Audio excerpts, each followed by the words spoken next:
Saturday Night Virus begins now. This is as disorganized as it comes. And now, Uninformed with Bill Burr and Joe DeRosa. No reading, no research, just strong opinions. All right, hey everybody, what's up? Bill Burr, Joe DeRosa, another edition of the Uninformed radio program here. Yes, sir. And we're not in New York City this time. We are in a secret location. That's right. Secret location because we had a little problem. Guess some of our conspiracy theories, maybe we touched on something. I don't know. But we're on the lam, as they say. Is that correct, Bill? Is that how you put it? Now, what's the real deal? We're out west. We're out west. We're out here in L.A. I live out here now. Joe's out here having, you obviously have meetings, I'm judging by that shiny shirt you have on. Huh? I know. I'm wearing my penguin shirt today so I could walk into my different meetings and look like a dapper young man that doesn't go on the radio later at night and say things like cunt. Exactly. And, I sold them well, dude. I actually had a very embarrassing weekend of stand-up with Joe DeRosa up at the Punchline in Sacramento, where I got sent home a day early, like I was being punished. First of all, I was supposed to be there Friday, Saturday, Sunday. Joe, you were supposed to middle form me Friday, Saturday, Sunday. That's right. What happens Friday night? You cheat on me with the bigger headliner. How can you not? Dave Attell, Vegas. Those two, that's like, You just left me stranded in one of the worst cities in America. Yeah, I did. And I liked it. I didn't like how I got the exact same condo that you got. So anyways, whatever. I had a guaranteed for a certain amount of money that they were going to pay me. Most comics don't talk about this stuff because allegedly it's embarrassing. I don't give a shit.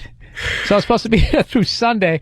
Friday was all right. Saturday was great. And Sunday, I had like 11 reservations. I think in defense of me, Brian Regan was playing like the Astrodome down the street. I think that took every white person who gives a shit about me. What did they say on the phone when they called you? Like, do the phone call when they called you to tell you. Oh, it was no phone call. It was just Molly. She's just like, yeah, so the weekend looks great.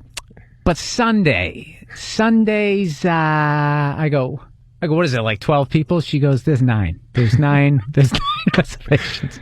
And I was like, all right, you know what? I'm going to go home. I went home and then I got you back. Then I left you fucking stranded there. Yeah. And Sunday was a sad, sad night. But I got 4 free meals from Chili's on Sunday night. Because we went in. For what? We went in, me and 3 other people went in there to eat.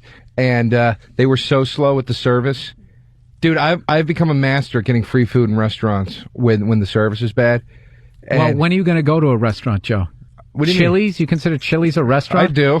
Oh, yeah. That's at what do you get, free soda crackers? You're not going to get free food at, the Palm or whatever. You can't pull that. Yeah, but that's a restaurant, Joe. Yeah, you're going to, that's shit. It's free food. It's free food. I got free food at Brother Jimmy's Barbecue. I just really saw your whole background. Like a regular night, like it's nobody's birthday. You went to McDonald's, you went to Wendy's. Yeah. But then when it was really special Chili's, look out. Fajita nachos, put a candle in it for the person's Do you birthday. get like excited and nostalgic when you hear the sizzle of a fajita going by on a hot plate? Yeah. I have that baby back rib song on my iPod. But dude, I've gotten so good at it. When the service sucks, you pull the waitress aside and you go, look, we know it's not your fault, but we really have to get out of here right now. But you have to do it at the moment when the food is about to come. So it's a very tricky strategy you have to do. Then you go, I have to see the manager. And then they go get the manager. And then when they're getting the manager, the food comes out. Then the manager comes over and goes, is there a problem, folks? You go, yeah, the food, we have to go. It's cold. That's a it good took manager too long. Voice. Yeah. Is there a problem, folks? And free food, dude. Whole meal, free. Boom. Like that. How great is that, man? So wait, how do you do this? Well, because you certainly shouldn't have to pay to eat at Chili's. I know nobody should have to pay, but you do. This is part of the country we live in. So it's you wait for the service has to be bad. You can't just do it. You wait till the service is bad, so it has nothing to do with the food. No, you wait. Well, if the food sucks, you can do it then too. But then why would they give it to you? Because you're like, the food sucks. I don't want to eat it. Well, then you get your money back. You eat, Then you get to spend your money on stuff you want to eat. You know what I mean? Or you eat just enough of it and you go, this is terrible. And you're full. You do the 20-minute digestion process. You had 2 of your fajita nachos. That's enough. So you're like that asshole in Fast Times at Ridgemont High who brings the breakfast back and gets Judge Reinhold fired? Yeah. Yeah, I don't care. Fuck them at Chili's. I don't give a shit. That chick is probably on the fucking streets right now because I complained about the service. But you got to keep saying to the waiter or the waitress, I know it's not your fault. Don't worry about it. I know this happens. It's just I have to go right now. You know, you have to play it like that so you don't look like an asshole. You actually do that? Yeah, if the service sucks, I do it. I don't do it like as a scam to get free food. But like if the service sucks, I will get free food. I did it at Brother Jimmy's because they brought my food out first, and they didn't bring the food for my two friends. And my food sat there literally for 15 minutes before their food came. So when their food finally came, I go, guys, you know, I'm a gentleman. I wait for my friends to get served too. I don't start eating without them. Gentlemen, you're a piece of shit. They don't know that. They don't know that. They don't do a background check. So I go, look, I don't start eating before anybody else. My food's cold. It's lousy. The service thing. Give me a free barbecue combo platter that night. You can't beat that. No, Joe, I was wondering how you afforded to wear a sport coat every night of the weekend where I wasn't sent home. I now realize it. Realize it. So anyways, that was that little bullshit. Hey, how you been? Crap at the top of the show. This is the Uninformed show. Oh, you got your index finger up, Joe. No. One thing we should say, though, before we move on, we should say hi to Tammy, because she drove all the way up to see you on Sunday night in Sacramento. Oh, that's right, and I wasn't even there. And you weren't there, but she's a fan of the show, so she stayed to see me, and she had fun, and she was a huge fan of you and me and the show. So thanks again, Tammy, for coming out. Yeah, and I'll send her a couple of CDs. Look at that, how nice. This isn't even a holiday show. Zoom-Z. So let's totally turn it around. And Joe, I heard you had a death in the family. Yep, today. My uncle died today. Your uncle died today? Sad, man. I don't know. Like, if my uncle died, I wouldn't give a shit because I don't really know him. No, do I know any of my uncles? Here's the saddest part, and then this is as sad as it'll get, and then I'll stop. He's like a real funny guy, and he's like a real ball breaker. So when I was a kid, I didn't get along with him because I didn't get it. You know what I mean? I didn't understand his humor. I thought he was just mean. And then when I got older, I started to appreciate it. And like over the last 2 years, I finally actually started to understand the guy and really get to know him and really like him and look forward to spending time with him. And he died today. Dude, that's how it always happens. Stevie Ray Vaughan is pouring Coke into his whiskey. He cleans up, and within 2 seconds, he gets on one helicopter, and that's it. It's over. Jesus Christ. I was trying to be nice, man. I was comparing your uncle to Stevie Ray Vaughan. It's a bummer. You know, it's a shame. But he beat himself up. He smoked a lot, and he didn't take care of How old was he? He was in his 60s. But, I mean, he's one of these guys. He had quintuple bypass surgery like 15 years ago. Still kept smoking. Still didn't eat right. Had a stroke. Still kept smoking. Still didn't eat right. Yeah. You know, so then he had pacemakers. Still kept smoking. Still didn't eat right. Then finally, he had a heart attack. Jesus Christ. Why didn't they should have made a commercial with him. Yeah, he was like the Bob Fosse. I am Joe DeRosa's uncle. Mm-hmm. By the time you see this. Don't smoke. My grandmother, 100 years old, actually, she had a hernia that she hasn't been telling anybody about for the last year, and it's gotten so bad her stomach is behind her heart, and she had an operation today to make her stomach, where is it supposed to be? In front of the pancreas? It's not supposed to be behind your heart. I realize that, Joe, because every time you pitter-pattered, that would upset your stomach. How does it do that? I don't understand how that... What causes it to go up behind your heart, though? Well, a hernia is a vacuum that's created from a draft that comes up through your taint. A lot of people don't realize that when you have a vagina, you know, whatever age, that adds to the draft. And what it does is if you're not careful, if you don't sit like a lady, eventually it pushes your innards up there. Really? Dude, I'm on Wikipedia right now reading it. That's fucking amazing. I didn't know that. Yeah, I always thought a hernia... I have no idea. I always thought a hernia was something that your guts drop down. I thought it was like a ball that formed and they had to remove it. Yeah, and your ball sack, right? I thought like it was like when you were helping somebody move and you're like, we don't need to empty out the fish tank. I got my end, right? 1, 2, 3, and you go to lift. He doesn't lift his end. Next thing you know, one of your balls unravels. No, it's not a ball. It's like I thought your guts came. What is it? It's muscle pushes through your innards, through your appendix. I thought it was like a gallstone, like that kind of thing. Like there's like a rock that forms in you somehow because you. No, it's not a gallstone. A gallstone is that's in your bladder. No, I know. I'm kidney saying I thought it was like a gallstone. It's in your kidney. The gallstone, what's the gallstone is I don't know where it is, Joe. You have to pee it out. Did you ever hear that? A gallstone. No, that's the old days. No. You have to pee it No, out. no, not nowadays. No, they just laser it and then it comes out like Nestle Quick. It's like comes out like powder. It does, dude. Shut the fuck up. Does it really? Yeah. No, they can do that now. Like back in the day when you had kidney stones, they had to go into your back. They had to like slice open your kidney. It's like you ever like cut up a pepper and you take the seeds out? That's what they had to do. Now what they do, or you had to pass it through your urinary tract. But now what they can do is they just take like a lightsaber, Joe, because I know you're such a sci-fi fan. Yeah, there you go. They shoot it at your back. And it turns into powder? Yeah, they nuke them. They put on those wraparound glasses, and they can somehow see through your back. They can somehow see through your back, but they can't come up with a fucking electric car that doesn't go more than 40 miles an hour. They put on the Willy Wonka glasses. Yeah. When he shrinks the kid, and they turn. Dude, can I tell you something? I've never seen that movie. You never saw that movie? No, I don't get it.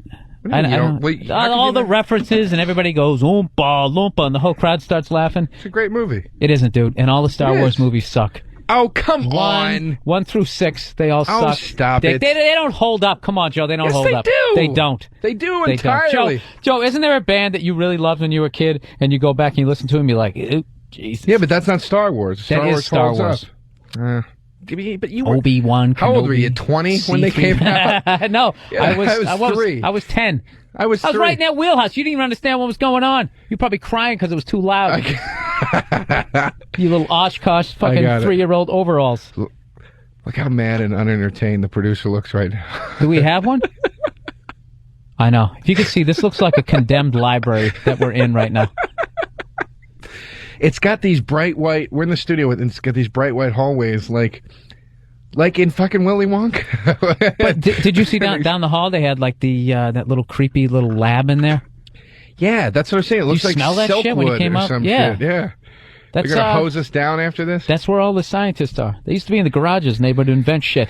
That's what they're doing. They're hiding them in the radio stations now. Yeah, no, they invent that guy in there. He probably just invented something that would save the world, and they like, all right, they put it on the back shelf. Then they slap him around so he won't remember about it. Did you ever want to invent something? No. Never? I hate science. You hate science? Yeah. Really? I like it. I hated the beakers, the IP. I hated the whole thing. I think I like the idea of science more than actual science. You know, I just think it's pouring liquids together and then they bubble. Joe, you've had a hell of a week. And I think it's starting to affect what you like the idea of science. Joe, your uncle just passed away. Yeah. Okay, my grandmother's stomach was behind her heart. I think it's back where Dude, it's that's supposed fucking to be. amazing that she pulled through that operation at 100. Jesus. Yeah, well, dude, Christ. don't jinx her, man. No, I'm she's not. still got 48 hours to get out of the woods here. No, that's incredible, though, man. That's incredible. Yeah, and then me and my girl are Yeah, on she's a lot tougher than your uncle. Oh, Sorry, boy. man. It's a comedy show. It's funny. What- I'm laughing. They, Okay, that was. Oh, by the way, that's the new me. Did you see how I laughed at that? I made a vow I'm not gonna freak out on the show anymore. Why? Because I freaked out last month, and it got weird again. I don't want to do that. I want to Joe, freak out. that's your hook. That's like Jimmy Walker says, I'm not going to say dynamite anymore. I know. But I'm nipping it in the bud now before it becomes synonymous with me. Like, oh, let's go see the freak out guy. I got to stop it now. Because Jimmy Walker let dynamite go on for way too long. Why? You know what you like? You like some bimbo girl who shows her titties in the first couple of movies and then decides she's an actress. Yep. And doesn't show her titties anymore. That's and you're it. going to be out of work, Joe. That's it. You know what you're going to do? You're going to be doing opening clubs. You know, like when they have like those little dance clubs and you go down there and you cut the ribbon. I was just gonna say I remember that. that guy. That's the guy who used to flip out on that show. Mr. DeRosa, would you do the honors, please? We give you the scissors of the city. No, I'm not talking. I'm talking about like the next time Zanzibar opens up. Yeah. Yeah, it's over, man. I'm going to try not to freak out. I'm going to just try to be more of a sport about stuff. And, I just said sport. Yeah, man. You really did. Fucking idiot. I'm actually trying to be nice to you because I actually had some people in the Sacramento show was like, oh man, it's so funny when you get under Joe's skin and he flips out. And I was like, yeah, it's kind of, good part of the show. And I'm like, I'm not being mean to Joe, am I? And the guy's like, hey, you're kind of being mean. That makes me feel really good, actually. What, that somebody feels bad for you? That another Well, yeah, man? it makes me just feel like I wasn't being completely crazy. I'm not saying it was all you. I'm saying it was both of us. It was you being mean. It was me being sensitive. And, whatever. So I'm going to try to be less sensitive, and you're going to try to be less mean, and there we go. Joe, you have to go with what works. I'm an asshole. You're not. You're a good man. But I mean, in order for me to entertain, I have to be an asshole. I think you're a good person. Because I don't know anything, Joe. So if I'm not being a dick, then, you're really just taking... I'm like a mime, and you're taking my white gloves away from me if I can't be an asshole. You're a good man. Come on, dude. I don't like when you talk about yourself like that. Joe... Can we get into what the hell we want to talk about here on the show? Right. I'm sorry I was taking a minute to compliment you there. I know. I really am. I don't know how to take that. Jesus Christ. If you insult me, I'm fine with that. I know. All right. Oh, wait. So, the first thing we were going to talk about was the chick, I thought, right? Yes, that's what we were going to try to talk about. Yes. So what happened, Joe? You were on your... It was on Love Street last time. I was on Love Street, see? Yeah. We're just having problems, man. We're on a little hiatus. We just got to that Joe, point. you know what? I did a sitcom about 10 years ago, and we're still on hiatus. Hiatus is a word that people use when they don't have the balls to say it's over. I don't know what to do, dude. I love her. I want to try to work these things out, but I mean, we're just fighting like crazy, man. Let me ask you this. How are you psyched that you're by yourself right now? No, it's making me sad. But here's the thing, dude. You don't look sad. Well, what am I going to do? Walk around all day with a fucking weight on my head? It's like, OJ was out golfing before the murder trial, It's like, what the fuck are you going to do? No, you on coke right now? You're doing a lot of sniffing. No, my nose is itching. What the fuck was... Oh, so, I love her, dude, and I want to make it work with her. But it's just not working right now. So what are you going to do? You got to just... I don't know. I'm rational enough of a man or a human being to say, all right, we're not getting any forward progression right now. What happened? You were doing great. We just... I guess it started going on around the time of the last show, and we just been fighting like crazy about everything, man. And there's just all this tension, and she's had a lot of career changes, and I've had a lot of career changes, and we've both had some family stuff going on. And I think it's just coming into the relationship and making it really hard to just be with each other. It's all vague, Joe. You haven't told the listeners anything. Okay. You sound like you're selling a bridge or some shit. Well, you remember, I went... a great view. It connects to boroughs. She got a new job, okay? That took her out of being basically a waitress and working nights in the same schedule as me to having a 10 to 6 where she had real responsibilities and real daytime hours. That fucked up our hangout time. Because when she's getting off work, I'm going to work. Her weekend nights are free. Mine are booked with shows. Were you intimidated as a man? No, nothing like that. Saying, they always sit down on those fucking chick shows. Nothing like that. Guys can't handle me. They're just intimidated. It's like, do you ever think maybe you're just a cunt? Does that ever, you know what I'm saying? It's like, of course it never occurs. No, it never occurs. If after the 50th guy you think is intimidated, at some point... I hate that whole attitude. Men can't take it from me because I tell it like it is. No, you're a fucking bitch, and you're not fun to be around. I'm not saying that about my girl. I'm just saying women that say that. But I don't know. So kind of hoping you would, Joe, to kind of add some spice to this segment. You're really just going Oprah on me here. Yeah, I love her, and I just... No, look, our social life got fucked up, and there's a lot of tension, and we were just fighting all the time, dude. Did you hit her? No, stop. Did you think about it? No. Never? No. I actually thought about hitting myself, though. Did you ever get so mad? Do you ever want to hurt yourself a little bit because you get so mad at yourself? Or you get so I think down about on killing yourself? myself every fucking day, at least 7 times. I'm going to go out on a limb here. I'm about 2 weeks out from being a cutter. I'm about 2 weeks out from sitting at home. No, I would never with do a fucking that. razor blade. Because then you're just crying for attention. I'm going to do it, dude. I just got to figure out the right thing. Fuck that. You can't reap any benefits if you kill yourself. You know what I want? An old school death, like a 1920s death, like to have like a potted plant fall off me from fall on top of my head from 7 stories up. You can't, dude. You got to... A couple of gorillas hoisting up a grand piano. You got to commit... They call it suicide. That's what you got to commit. What is that? It's what Owen Wilson did. You half-ass it right up to the fucking edge of the cliff, and you make sure you stay alive. So everybody's going, "Oh, poor Bill." So what do they call that? I call it suicide. What is that? It's like like you tried. Suicide. Yeah, you didn't really do it. You just kind of suicide. You just vaguely sort of, You alligator armed it. You went for a butter knife rather than the steak knife. That's right, dude. You get all the fucking benefits. They're bringing you flowers. How would you do it?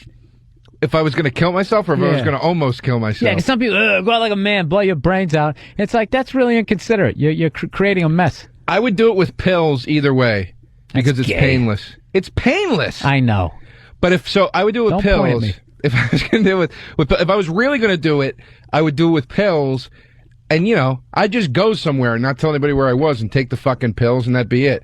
But if I was going to just kind of do it, where I wanted them to find me, I'd take the pills that immediately call you or somebody else and be like, I just took all these fucking pills. And then, they'll rush over just as I'm dozing off and rush me to the hospital and I'll be fine. So you do the supermodel thing. I like those people who kill themselves, and it's bad enough you're going to kill yourself. Then they add they choose a horrible death. What do you mean? Like somebody that be on a cruise and they just jump over the side. Yeah, and you wwouldn't die from that. You'd have to just sit there. Then either got hypothermia or something starts nibbling on your foot. Dude, the second your right side as you go, because you're going in some way awkward. Like there's no way your feet are hitting first. When you go to kill yourself, man, that's just the way you jump off. Yeah, it's just a log. First you're going to belly flop into the water. Your bicep hits first. That's the first thing that hits the water, right? The nape of your neck. It's just totally awkward. The second you feel that, it's just awful. It's just right then you're like, oh, God, why did I do this? And then as you're trying to drown, the piece of driftwood hits you in the fucking head. A jellyfish stings you. It's just all little. Yeah, it's like a Keystone Cop suicide. Nothing's going right. All of that. The guys, they go to light themselves on fire. Dude, Jumping to your death. No, that's the worst one ever. Dude, I want bam, over. I don't want fuck. Yeah, I'll never understand the jumping to your death thing. I think that's crazy. I think, dude, fire. Jesus Christ. Oh, here's a good one. Car in the garage. I do that. Car in the garage? That's creepy. Why? I don't know. There's just something creepy about that. You just go to sleep. Dude, you know what you do if you really want to be considerate is you put a bunch of makeup on yourself like one of those kabuki broads. You know what I mean? So you look good when they find you. Your face isn't all blue and shit. And then put on a little clown makeup. Then you take your pills. And then and then you doze off. What about that guy from Boston? He took a couple of hibachis and put them in his bathroom and lit it. And then just laid down. On the hibachis? Not on hibachis. Oh. No, he just lit them. And what did that do? You know what? I am so glad you said that. Why? Because I was sitting there like, what?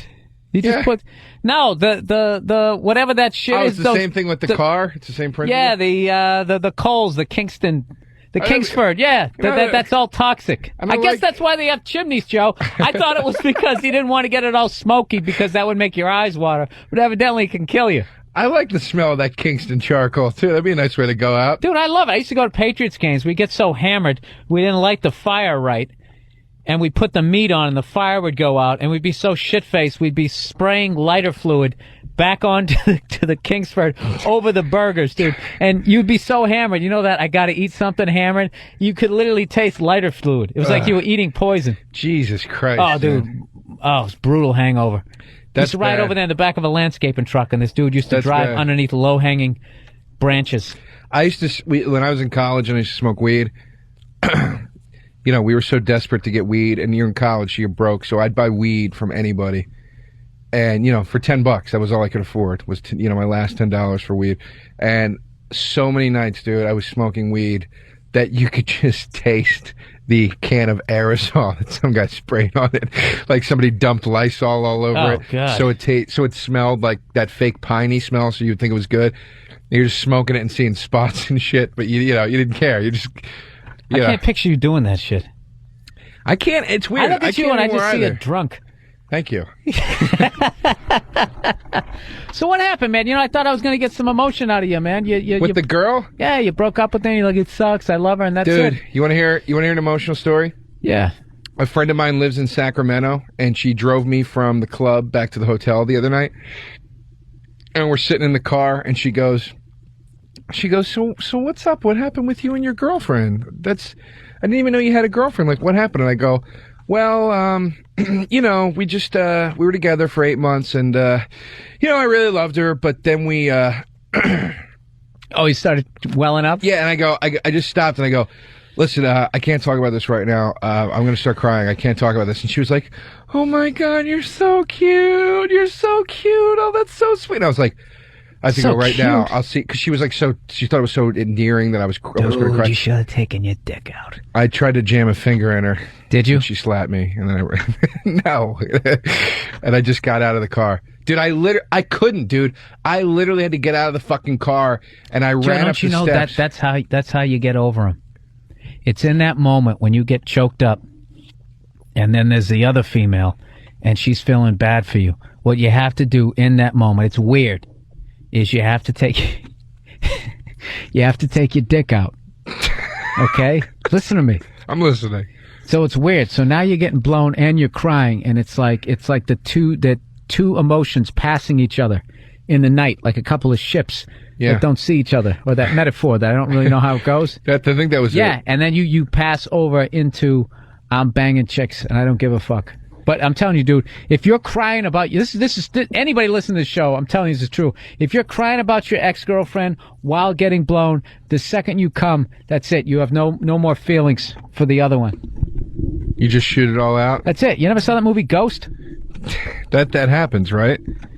That doesn't happen, but it's the same philosophy. Speaking of which, you see Patrick Swayze has pancreatic cancer? Dude, wow, this is really a gloomy first fucking hour, Joe. That's the most dangerous of all the cancers. I'm so sick of people who aren't doctors saying that. It is, though. I know it is, and everybody knows that. People, that's one of the most dangerous. You see, the pancreas is like the... Is there any way to survive it, or is that it? Well, his people are trying to say that he doesn't have a bad... somehow he has a light version of it, and they caught it early or whatever. He's fine. He's undergoing treatment, and he's still considering other projects. I think they're just trying to sign him up for another Dirty Dancing. Wheel him on. Considering other projects, there were no projects. They're talking like he's De Niro. When De Niro got colon cancer for that, don't worry, he's going to keep working. Don't you wish you had the balls to just take yourself out and something like that? You know what I mean? You get pancreatic cancer, you're going down. It's over. You're going down. Dude, straight to Thailand. That's where I'd go. Straight to Thailand, no rubbers, having fucking orgies, Thai hookers. I wouldn't give a shit. I'd do it all. Dude, you can do that in this country. Where they weigh more than fucking 30 ounces. That'd be it, dude. Why would you want to go over there with those If I knew it was over in a month, I'd try to catch AIDS. I'd be like, how hard could it be? Let's put it to a test. Because I'm going out anyway. Where would you go? Where would you start? I would just start fucking hookers without a rubber on. That's it. And just see how long it would take to catch it. Yeah, let's say you don't have any frequent flyer miles. That's the first place you go? Yeah. Trannies? Well, not even trannies. No, I don't want to fuck a tranny. That idea doesn't excite me, despite previous discussions on this show. Yeah, that was a little weird, Joe. I kind of blew right by that. I don't want to have sex with one. But no, I would just go to regular hookers, like the bathhouses. The joints, the Asian joints. Just start trying. Just come walking in there with like open sores. Yeah, and just see who it. I know a guy. It's funny. I bet you still wouldn't get it. That's what I'm saying. I would just be like, let's see what happens. Yeah, it's like, I think it's really hard to get. It is. Because all my friends are fucking animals. Dude, I don't know anybody that's got it. Dude, we're just jinxing ourselves right now. I know. I actually got a little freaked out. Yeah, we shouldn't say that. You guys need to be responsible. And we also have to be responsible, dude. We were supposed to take a break like 5 minutes ago. You're listening to Uninformed. Bill Burr, Joe DeRosa. We're going to be talking about Dubai this episode, trying to learn some shit about that, and with Maz Jabrodi as our guest. It's Uninformed with Bill Burr and Joe DeRosa.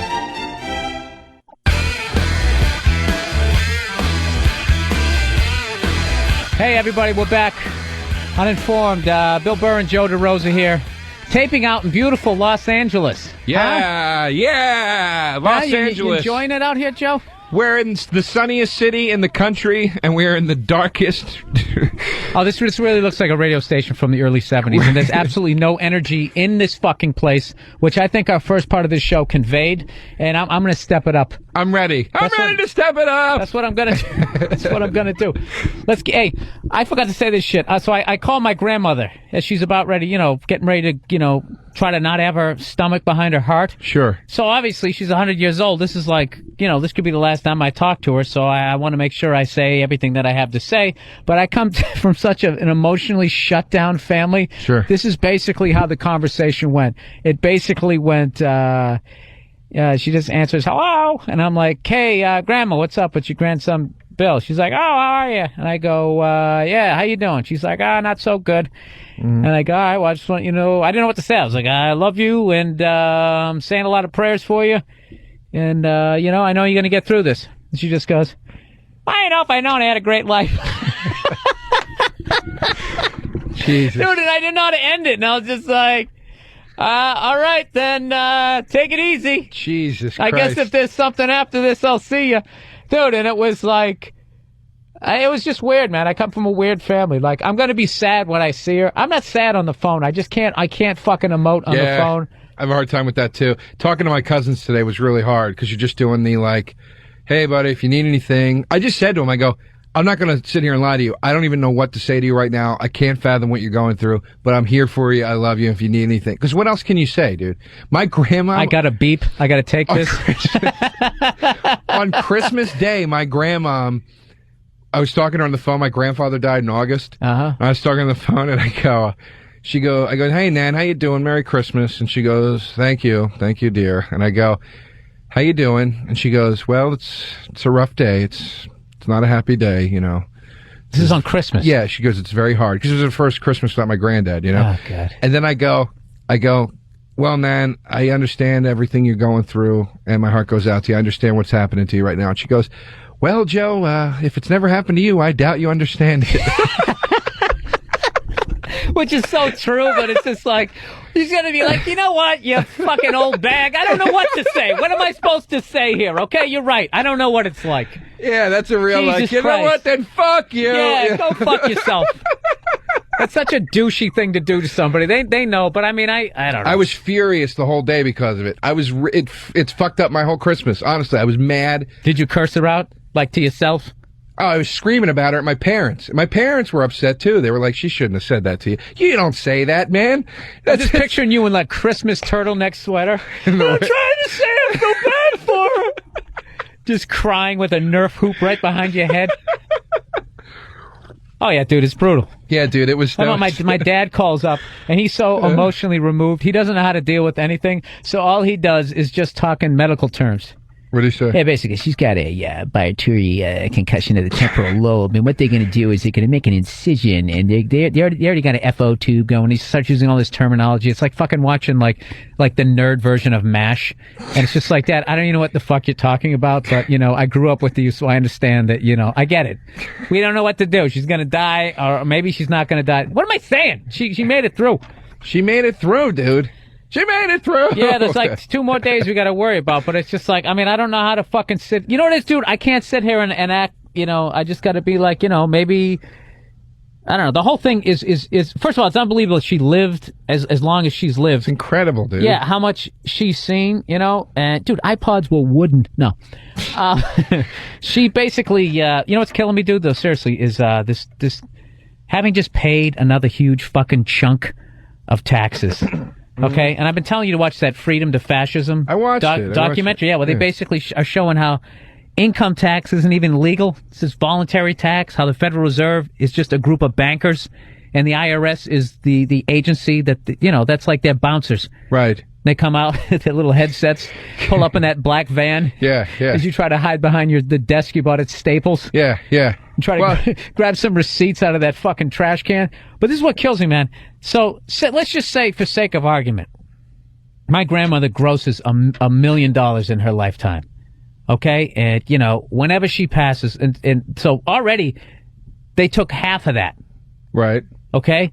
Now, say somehow she was able to invest and you make $500,000. Yeah. They come in when I didn't realize this. When you die, you can't just give like money out to people. They take half of that. So they would have taken 500, then another 250. So they got 75% of her money. They will. Dude, it's unbelievable. 75, half of what you made, and then half of whatever you saved. It's unbelievable. So basically, dying a rich person is very stupid. Dude, you can't. Yeah, it's pointless. It's pointless. You can save all the. I mean, it's really incredible. Like when you see what they do to your money when you die. It doesn't matter how much you amass during your life and how much you save. When you're gone, they're getting the bulk of it. Dude, what kills me, it's not going to provide any real security. Yeah, but what kills me is, according to this thing, is it's not the government. I used to pay it, going like, all right, this sucks, but this is for the roads. This is for, the bus system, the subways, you know what I mean? This is so they keep Abraham Lincoln's head shiny at the Lincoln Memorial. I had no problem with it. Well, but now I'm finding that you already pay taxes for all of that anyways. You pay 40 cents a gallon on gas. This thing, dude, it had, you'd have to be the Rain Man to remember all the taxes you're paying that you don't even know about. Right. Forget about, property tax and all that crap. And then they have this income tax on the top. Dude, it's the way... Do they even control, how you spend your money? Like, say, every year, I have a chunk of money left, and I have two options. Either I can stick it into my SEP IRA.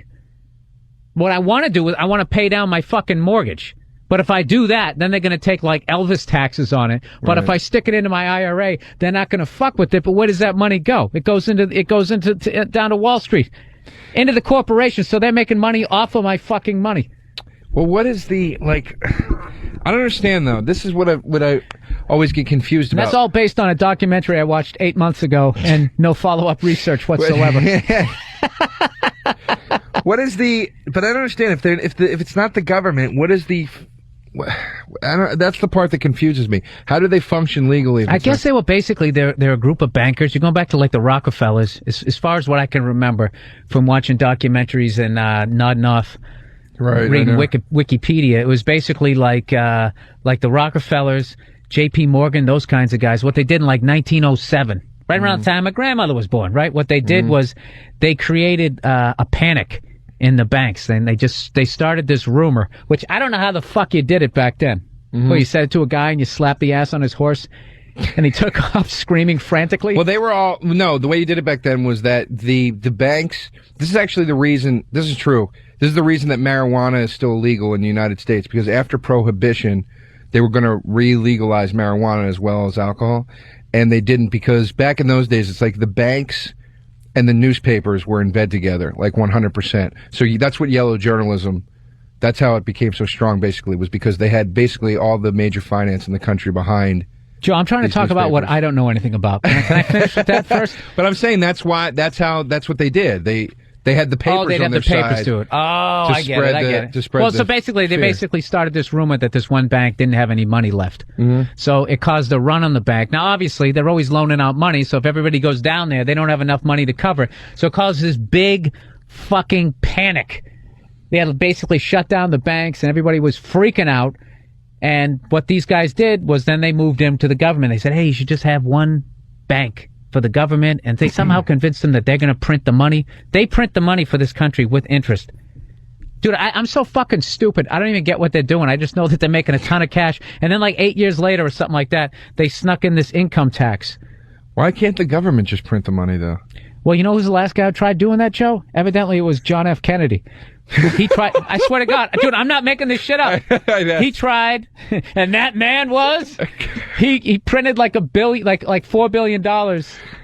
He was going to try to do away with those guys because then, didn't John Lennon write a song about that? Yeah, huh? And there he is. He's gone. Dude, all I'm saying is, Joe, this is the thing about this stuff. Seriously, people listen because everybody thinks I'm a fucking whack job when it comes to this, except for a few guys who actually send me these things, like a funny thing happened on the way to the moon and that type of thing. But it's like I'm not one of these conspiracy theorists who believes in George Bush is an alien or blah but I definitely believe there's dude, when you watch these fucking little hacky dictators, when I look at dictators, they're like open mic, like Pentagon people. Yeah. So, they're just sloppy. They got to shoot people in the streets and all that. We got it so fucking down, or they do, that they just have this system in place. Well, it's like the real gangsters. Real gangsters don't broadcast it. It's the douchebag that runs the deli that's always running his fucking mouth. You know who the fuck I am? You know what I mean? Yeah, we talked one of the first episodes of that. The war veteran who actually saw action doesn't talk about it. Then the guy who's slicing up potatoes, he just, he starts splicing together Rambo movies that he saw and just puts himself in as like the lead character. Yeah, that's true, man. That's true. That's funny. Yeah, the dictators are the loudmouths, but the real guys, they're wearing the suits. They're at all the fucking fundraisers. Well, I think, I don't know what's going on. Obviously, I really just think that the corporations, they basically took all the mob scams. Like, if you go to Vegas, any of those old dealers out there, they say it was way better when the mob ran it, because all the mob did, they just took the gambling back then. Don't you remember? I don't know, because I'm going to show my age here, Joe, because I don't remember this, but people used to go, you go to Vegas, man, you can get a steak for like $3. Yeah. I remember the first time I went to Vegas was like 10 years ago, and you couldn't, maybe down Old Vegas, you could get one. Well, we were talking about that, dude. But even, I was just there the other week, and I went to one of the famous Vegas buffets, and they're supposed to be like $8 or whatever. It was fucking $30. Yeah, it's $30.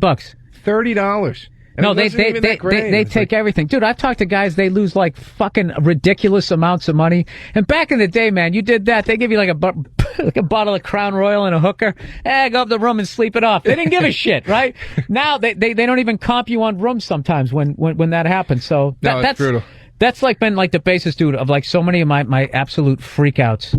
When like I had actually yelled at one of those, what the hell do they call those idiots there who search you at the airport? TSA or whatever the hell they are? I call them the security.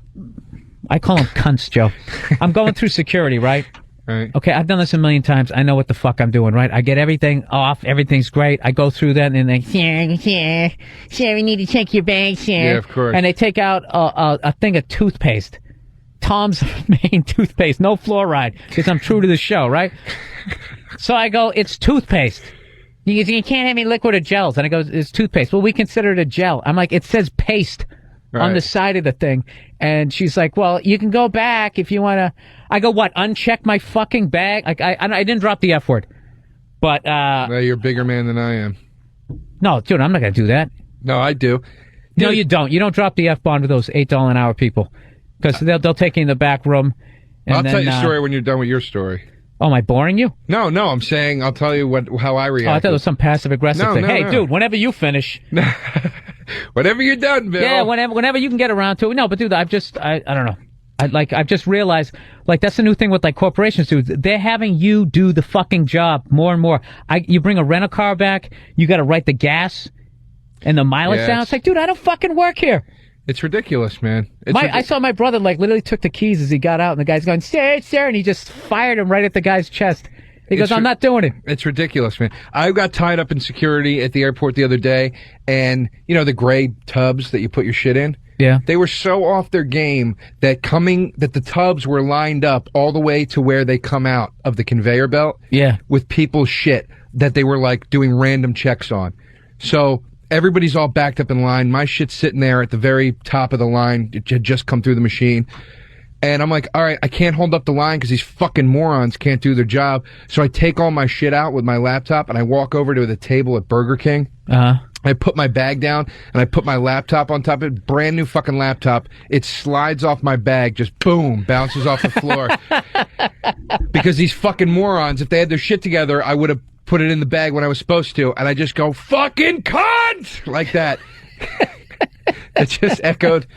I was going to say, there's no way you're in a terminal. There's no way you didn't get the echo off those linoleum floor plates.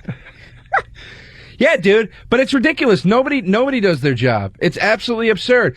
Dude, I've had meltdowns. I had a meltdown in, I think I already told this story on the show, so I won't tell it again, but I've meltdowns at the customer service desk in Best Buy. I've had like 5 of those. Dude, my thing is, they just don't do their fucking job. No, not the idiots, dude. I'm talking about how now they're making you do it. I was in Arizona, and they had these new things. You go to the grocery store, they want you to check yourself out. Right. It's like, I went to college. I'm not fucking checking I didn't get divorced. I'm above this fucking job. Have somebody else ring up my bananas. That's funny, man. And you know what I love is that they only have 2 of them. They just have 2, just testing, just trying to get you used to it at first. Kind of like they're just putting microchips in dogs. Like that shit isn't eventually coming our way. Right. So they can fucking laser you from outer space. Yeah. Half the shit that we're probably talking about here, just to fuck with us. Dude, it's over. It's over. We're in bad shape. We're in really You've turned me on the conspiracy theory stuff. I used to think you were wacko, and I've totally come to your side. Dude, I'm gonna tell you, I have no idea what the fuck they're really doing. These are obviously just theories, but I'm just saying, my thing has always been, I don't know what's going on, but I know it's not what you're telling me. That's it. I'm not saying that there's fucking aliens and, I don't know, pick one of those complete, the flying saucer came out of the ocean. I'm not talking about that shit. I'm just talking about how they ease you and they just slowly turn the screws, and these fucking idiot people are standing there checking themselves out. Well, look how much corruption there is. Just take it from show business. Just start there. We're in show business. Look at how much corruption and dirty play goes on just amongst... At this level. At just this level of show business with guys that have marginal power, marginal authority, and marginal money compared to real rich people. Right. And then just take that up 20 notches. Yeah, but somehow if you have like an American flag waving behind you, then all of a sudden that these guys actually give a shit about you. They don't. Like, I've never felt more expendable than when I go through airport security. The Marines aren't there anymore. Remember after 9/11? It was fucking great. They had a couple Marines there, They got guns. the M16. They had the goddamn bayonet there. It was great. It was like, great, good. That freaked me out more, though, to be honest with you. I loved it. Because I wanted a guy with, like, with that gun where you got to feed the bullets into it. I wanted a Jeep in there. I wanted the whole thing. And anybody remotely with any sort of fucking, I don't know. Yeah, you anybody with flip-flops, you fucking train the gun right on them. One of those guys with the curled up Jesse Ventura cowboy hat from Predator that's curled up on the sides. Yeah, that's what I want. I want a couple of those guys from Apocalypse Now. Those guys who were hanging with Marlon Brando when they left the program. That's what I want at the airport. I don't want... This is what it finds. Like, when you're in the cities, it's pretty much like black dudes, Puerto Ricans. When you're in like Nebraska, it's like some 80-year-old white dude and then like a 30-year-old white guy or a white girl who still has like braces. Like they finally got money for like orthodontics. Yeah, everybody's annoying. Anybody that works that job, whatever the race or culture is, it's just fucking infuriating. And then also too, this is what I hate too. I was on the plane. I think I texted you about this. There's nothing worse than when the dumb cunt stewardess on the fucking airplane does the announcements in like a funny way. Oh, like Southwest. Yeah, and she's just sitting there, like the one waitress, she goes, ladies and gentlemen, this is a non-smoking flight, so you're not allowed to smoke. And, on second thought, just don't smoke. It's bad for you, and I care, so, just don't do it. And everybody's laughing. They gave her a fucking round of applause at the end of the flight. And Now, didn't you have, then talk about airline safety, didn't you have the urge to just kick that cockpit door in? Yep. And just for the sanity of the world, just fly that thing into the ground? Yep. Yeah. Just sacrifice. Dude, you would have been a hero. I would have fucking figured out how to carve you out of marble with a mic stand and a flag behind you. I would have put it up right down in front of the Comedy Cellar. Say, this man is a hero. I would make that Vietnam memorial with your fucking name right across it. Joe DeRosa. I want to be sitting in the chair like Lincoln. That's another conspiracy theory I have. Huh. If there's a statue of you and you're not a musician or an artist or that guy who came, Orville Redenbacher, you did something dirty. You're crooked. Who the hell's got a statue of him that hasn't done one of those things? Who hasn't done what? Who's got a statue of them? Who has a statue? Oh, like you ever go to these towns and they'll have like I was just in Arizona, I'm in Scottsdale, and they had the guy, holding his 1800s three-piece suit with his Robert E. Lee, I'm a racist mustache. Yeah, I just invented fried chicken suit. No, not that. I just murdered the entire Apache village where I'm standing, and now he is, and then they go, oh, the great William Prescott, Scottsdale, Arizona, whatever. I agree with that. I don't trust anybody in an iron plaque. If your face is on an iron plaque, it better be at McDonald's. This is the guy that started it. Yeah, and you died because you fell in the fryer. Yeah. Then maybe. No, even like in New York, that Cooper Union, you know where that is, Joe? Nope. Right down there in the village. I don't get out much, Bill. A couple blocks east from the old Triangle Shirtwaist Fire. Nope. No, you don't know that shit. Remember I used to annoy you with that shit? I used to walk around New York City for our listeners out there, and I used to just point out buildings and just telling you historical facts. Just do it first because I really thought you were going to find it interesting. Then I found out it annoyed the shit out of you, and I just couldn't stop doing it. You're one of those guys that literally, like, I'd meet you in a building I like history. I don't like science. I like history. We'd have to meet somewhere in a building, and I'd walk in, and you'd be like, this plaque over here, I mean, this is really incredible. It says that this was built in the 1840s. I did that. I did that in the XM building. Yeah, there was a belief that oil was here, but it turned out there wasn't. But that's why it's called the oil building. And the guy who invented Raisin Bran actually had a cubicle right down the hall. Dude, I did that out here. Like in this is what a nerd I am. I actually went to go fax something one day, and they had all these old pictures of Walt Disney in this place. And I'm like, why do you got all this? And it's just, this was his original studio.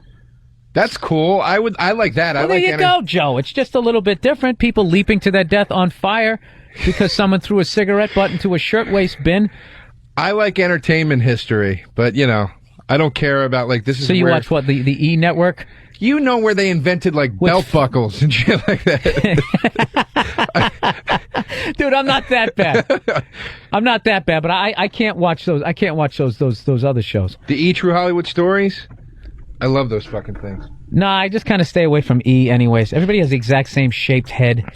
Well, E is really has become like a real tabloid network. It's a shame because E used to be kind of cool. Joe? But it used to not be like that. It's become very. When John Tesh was there, had a little more credibility. Was he there? With his cowlick blowing in the fake wind. He was never on E. He was. No, he was on Entertainment Tonight. That's E. No, it's not. Yeah, Entertainment it is. Tonight. What do they both start with? All right, we're going to take a break. Jesus Christ. He wasn't on that? Joe, you know, I'm proud that I don't know that. What do you know about that? What do you think about that? I know, really, it's embarrassing that I know that, actually. Yeah, actually, he was on this one. Did you used to eat it, watch it while you ate, like, ice cream because you were in a bad mood? Yeah, I'd put my slippers on and my robe. You really used to watch that shit. You listened to Frank Zappa, you watched John Tesh, and you didn't watch sports. No. I never watched John Tesh. I used to watch E, though. I used to watch the E Network. I used to like it. They used to have, cool, shows on it. Well, I'm trying to think. Talk Soup was a great show. That's still a great show. That's on the E! Network, though, Joe. Yeah, I know. That's what I'm saying. So that's what I'm saying. What are you saying? So Entertainment Tonight... No, I'm saying I didn't became the E! Channel. Okay. In the 1700s, Joe, there's a plaque right in the bottom of this building I know. that talks about it. Jesus Christ. So, Joe, what the fuck? Let's get back to this little conspiracy thing. I don't know, man. This is one of these shows I wish was a live thing. Is there anybody out there who is organizing a group? Because there's no way I'm going to be the guy who organizes the group that says, let's stop paying income taxes and not... No fucking way. Oh, yeah, dude. I mean, how quick before you get whacked? They won't whack you. They'll just put you in prison. That's all they're going to do. They're going to just put you in prison. No. That's just if you evade taxes. But I mean, if you actually start to have a movement that actually is generating some sort of power, that's when, they just stick the piano wire right across wherever you go rollerblading. Yeah, I don't. Fuck that. I'll pay the taxes and not worry about it. First they ignore you, then they laugh. Well, then they fight, and then you lose. Isn't that the Gandhi thing, Joe? We're just not big enough to do it. Companies... I lack the charisma. Corporations can get away with it. Some corporations. Oh, dude, you know what I wanted? I wanted to bring in this email, which is just classic of people like myself who have a little bit of knowledge, and we just go off on stuff. We cannot express our opinions in any sort of intelligent way. No. This kid actually wrote me this email telling me this. I think it was a listener telling me to watch Freedom and Fascism, not knowing I already did it. He goes, you got to watch this, man. It's fucked. The government's just fucking taking our money, right? And the whole point of it was it wasn't the government, right? So I wrote back. I go, dude, it's not the government. It's a group of bankers. He goes, whatever. I'm just saying. They got us by the fucking balls. So it's like, there's your spokesperson. Just some guy up there dropping a bunch of F-bombs. Yeah. I saw that earlier, a long time ago on CNN when people were protesting the Iraqi war. It's just do you always have to get the guy up there, what is that song? Get your motor running. Those guys. Head out on the highway. Yeah, you got to get that guy to get up there. Dude, I always, I used to do a joke about that in my act about how protesters are always comprised of hippies and punk rockers. And I cannot think of two worse groups of people to protest anything. Because the hippies, hippies never bathe, and they're going to tell you to change your life. And they're like, Bush is a fascist. And it's like, dude, you smell like cat shit right now. Yeah. Are you aware of that? Yeah. The overwhelming stench of your body is really killing your point right now. And then the punk rock kids like, yeah, this fucking fascist regime. It's like, well, surely you listen to the Dead Kennedys. You must know what you're talking. You know, the worst. It's never guys in suits. Can I tell you something, Joe? The only difference between them and me is I bathe. That's it.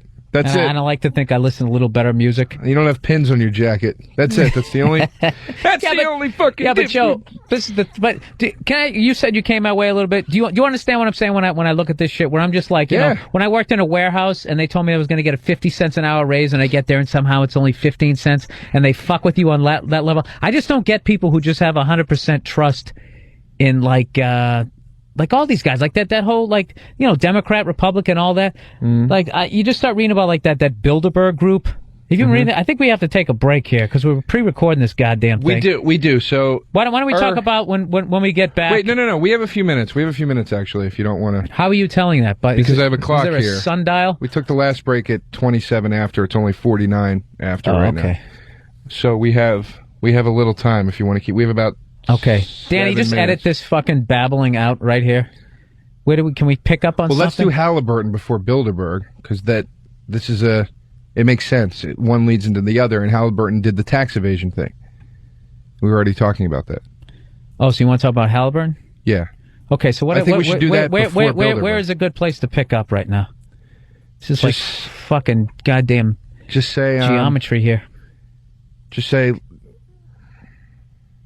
Oh, well, you said, have you been reading about this Bilderberg group thing? Don't say that. Say, have you, like, let's talk about the Halliburton thing. Because the Bilderberg, we don't have to fake lead into that. We know that's what we're talking about. I probably shouldn't have said anything. We should probably just leave this whole fucking thing in right now, just so people can understand our process. By the way, everybody, this show is pre-taped. We never said that at the beginning. We never get out the number anyways. Who gives a shit, all right? Well, anyways... Let's get back to the that topic. The whole thing. I just said we don't have to fake lead into it. So I don't give a shit if you don't care. I really don't give a shit. Let the listeners know the process. This is like people who watch uncensored Big Brother on Showtime on demand. Yeah. My fucking girlfriend is watching that just so she, rather than like, so now she can hear the curses. All they do in that Big Brother house is just sit there and whisper like, I gotta get fucking so-and-so out of the fucking house. And she actually wants to hear the F words. Oh, God. I would kill myself before I watch. That show sucks. That show sucks. Absolutely, Joe. Anyway, so Halliburton. This was the whole thing, was that... Well, this is why I wanted to talk about, like, not necessarily because everybody beats up on Halliburton, but it's like literally like when I was talking about that, you know, someday, you know, whatever amount of money, Joe, you're able to save up that you don't spend on scotch and broads, right? You know, at the end of your life is already be taxed 50%. And what do you have? Whatever you have left over from your bastard children from whatever waitress in Wisconsin, all right? You go to give it to them, they take half of that. So, I mean, it's bad enough that they're taking it like that. And then you see like these corporations, they're all going over to like Dubai now. There's this weird thing going on where it's like, I actually read about this. Believe it or not, Joe, I'm not just winging this. I was reading about how Halliburton, you know, their headquarters was in Houston. And right now they're under investigation for tax evasion. Right, yeah. Which, of course, how can you evade it if it isn't fucking legal? Which I'm thinking they know. They just have the money to fight it. You know what I mean? Yep. And then they're also under investigation for overcharging the armed services. Charging, you know, the $18 for a hammer. So you know what they did, Joe? They're under investigation. They moved their headquarters from Houston to Dubai. And of course, their defense is that they need to move to Dubai because it's an Arab boom town. Excuse me. Their defense is that they went over there because that hemisphere, the Eastern Hemisphere, is the market that's more heavily weighted toward We went oil over there. exploration. We went over there to concentrate on interest in the Eastern Hemisphere. Now, Joe, I know you're not the greatest at geometry. Can you tell me where in the world the Eastern Hemisphere is? You don't even know what they're doing. They're well, it's so the goddamn Middle big. East, isn't it? I mean, isn't that what the Eastern Hemisphere is? The Middle is? East, dude, is the Middle East. But I'm saying it's called the Middle East. There's Asia, Middle East, Philippines. Well, the Eastern Hemisphere, that just depends on where the fuck you're standing. It says right here, to oversee Halliburton's intensified focus on business in the Middle East and in energy-hungry Asia. So specifically the Middle East and Asia. All right, the quote I read. was the Eastern Hemisphere. You just really kind of killed that for me. That's all right. But here's the thing. It's like... It really isn't. I was on my tree stump. You just knocked me off. Do you like, that's the thing. Do you root for these guys and you go, fucking A, they beat the system, they did it, they figured it out, and they're making it work and whatever? No. Or do you go the Hillary Clinton route where it's like this is a disgrace and they should be investigated and yada yada yada? No, that's a two-pronged answer there, Mr. DeRosa. Okay. One, all the rich guys fucking over the people in this country was bad enough, okay? But it happens. It happens in every market. So, I mean, and I think out of all the countries, they do it the best here. Like, there's no, I don't get this shit kicked out of me, and there's no vans pulling up, arresting me for no reason. So I'm not bitching about that. But, my thing is, now they're leaving, that scares me. Why does it scare you, though? Because I always thought in my head that at the end of the day, they're still Americans. Right. So they still give a shit about America. Now you're fucking leaving. And this is my conspiracy theory, is they're just going to eventually, all the corporations are going to leave. We're not going to have any jobs really left, okay? We're all going to be sitting there going to Fridays with chips in the back of our head, using like Visa cards, or whatever the fuck they give us. And they're just going to leave us with like a 1-800 like service number. There's going to be no government. Like, if there's a polar bear swimming up to your apartment, press 1. If Snake Plissken is crawling out of a manhole, press 2. It's like, what the fuck are they doing? Well, and I don't give a shit what Hillary Clinton says, because her and all those other assholes were going like, oh, we're gonna stop this war in Iraq. They're not, dude. They're a joke. Republicans and Democrats, dude. Dude. It's a big farce. But I mean, but that's my point. It's like maybe they're just moving. Maybe Halliburton is just going overseas and saying, fuck you, fuck your income tax laws or whatever that we don't believe in. If we go over there, we get to keep more money, and we're going over there. So whatever. They're still keeping their home base in Houston. They're not changing that. They're just moving their primary headquarters to Dubai. I mean, they're still going to have functionality. But you know what? Because this is why, Joe. Then they should stand around and start something to fight it. They're actually saving themselves, saying "fuck you" while they're under investigation for overcharging our military. And you see all those kids over there complaining that they don't have the right kind of equipment. Not only do they have the right, maybe they'd have a little more money if these guys who are allegedly doing this, if they're actually doing it. Man, that's criminal. It says Halliburton was responsible for $2.7 billion of the $10 billion in contractor waste and overcharging in Iraq.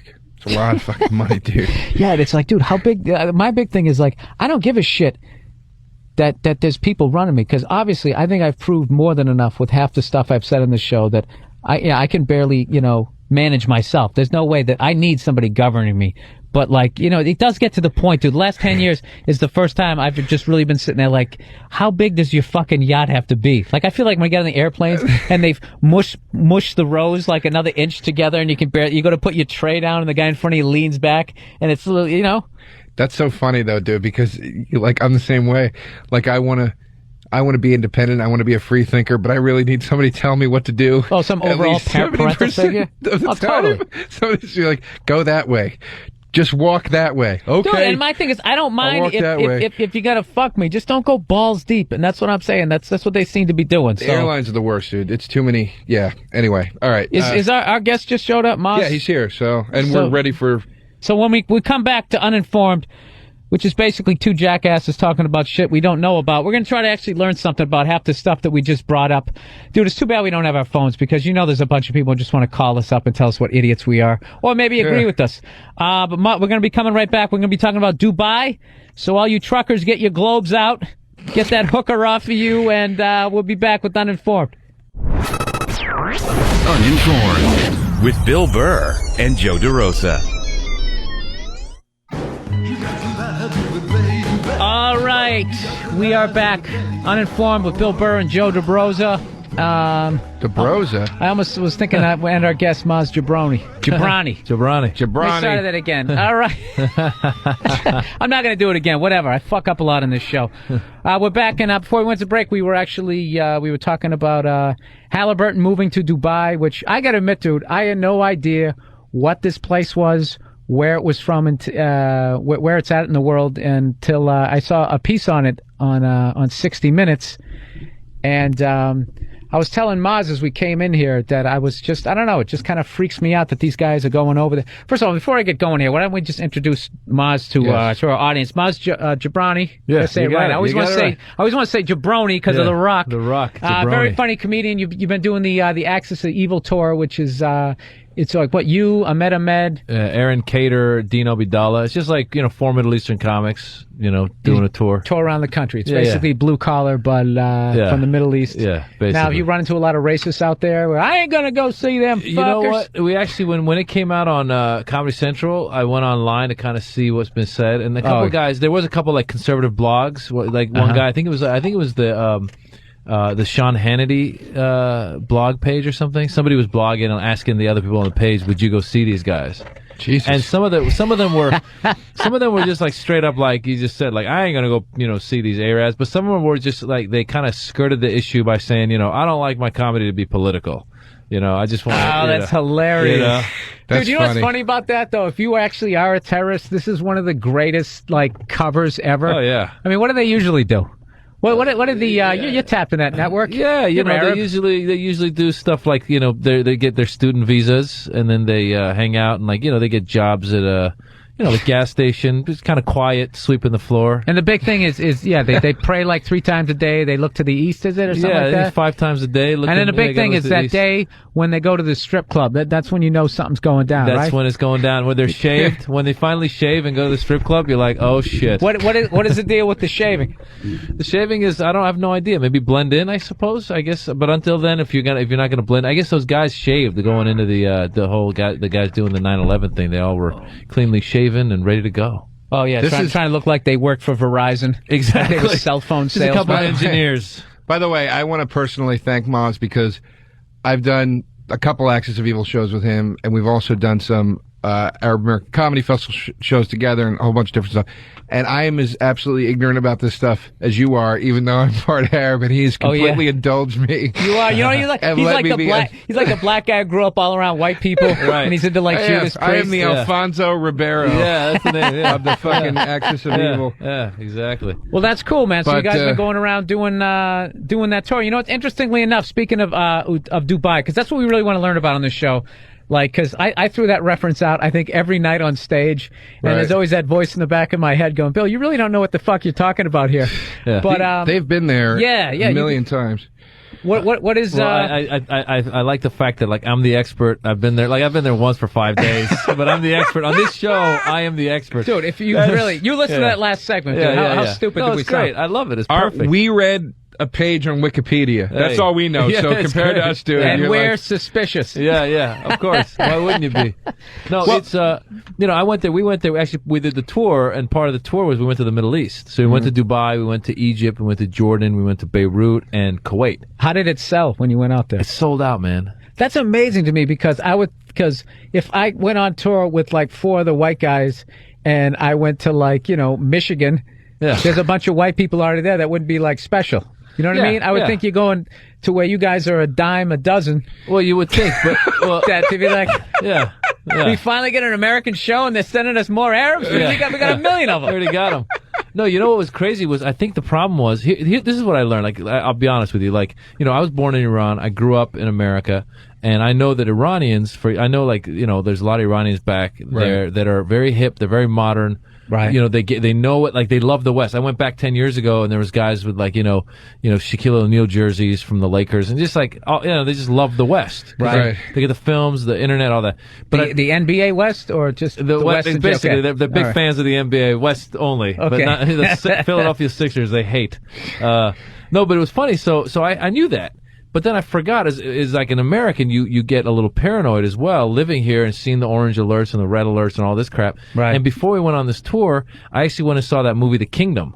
Right. Which was about Jamie Foxx and a bunch of FBI guys who go to Saudi Arabia to investigate this explosion. And like, they're just walking down like a regular street and all of a sudden like, it looks like there's a lady with her kids and everything looks, pleasant until like some like Arab dude who looked innocent a second ago pulls out a bazooka out of his ass and starts shooting at him.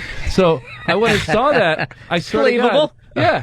And I swear to God, after that, I swear I got on the phone with Ahmed. I'm like, maybe we need security out there. Like, what the hell? Like, I started freaking out.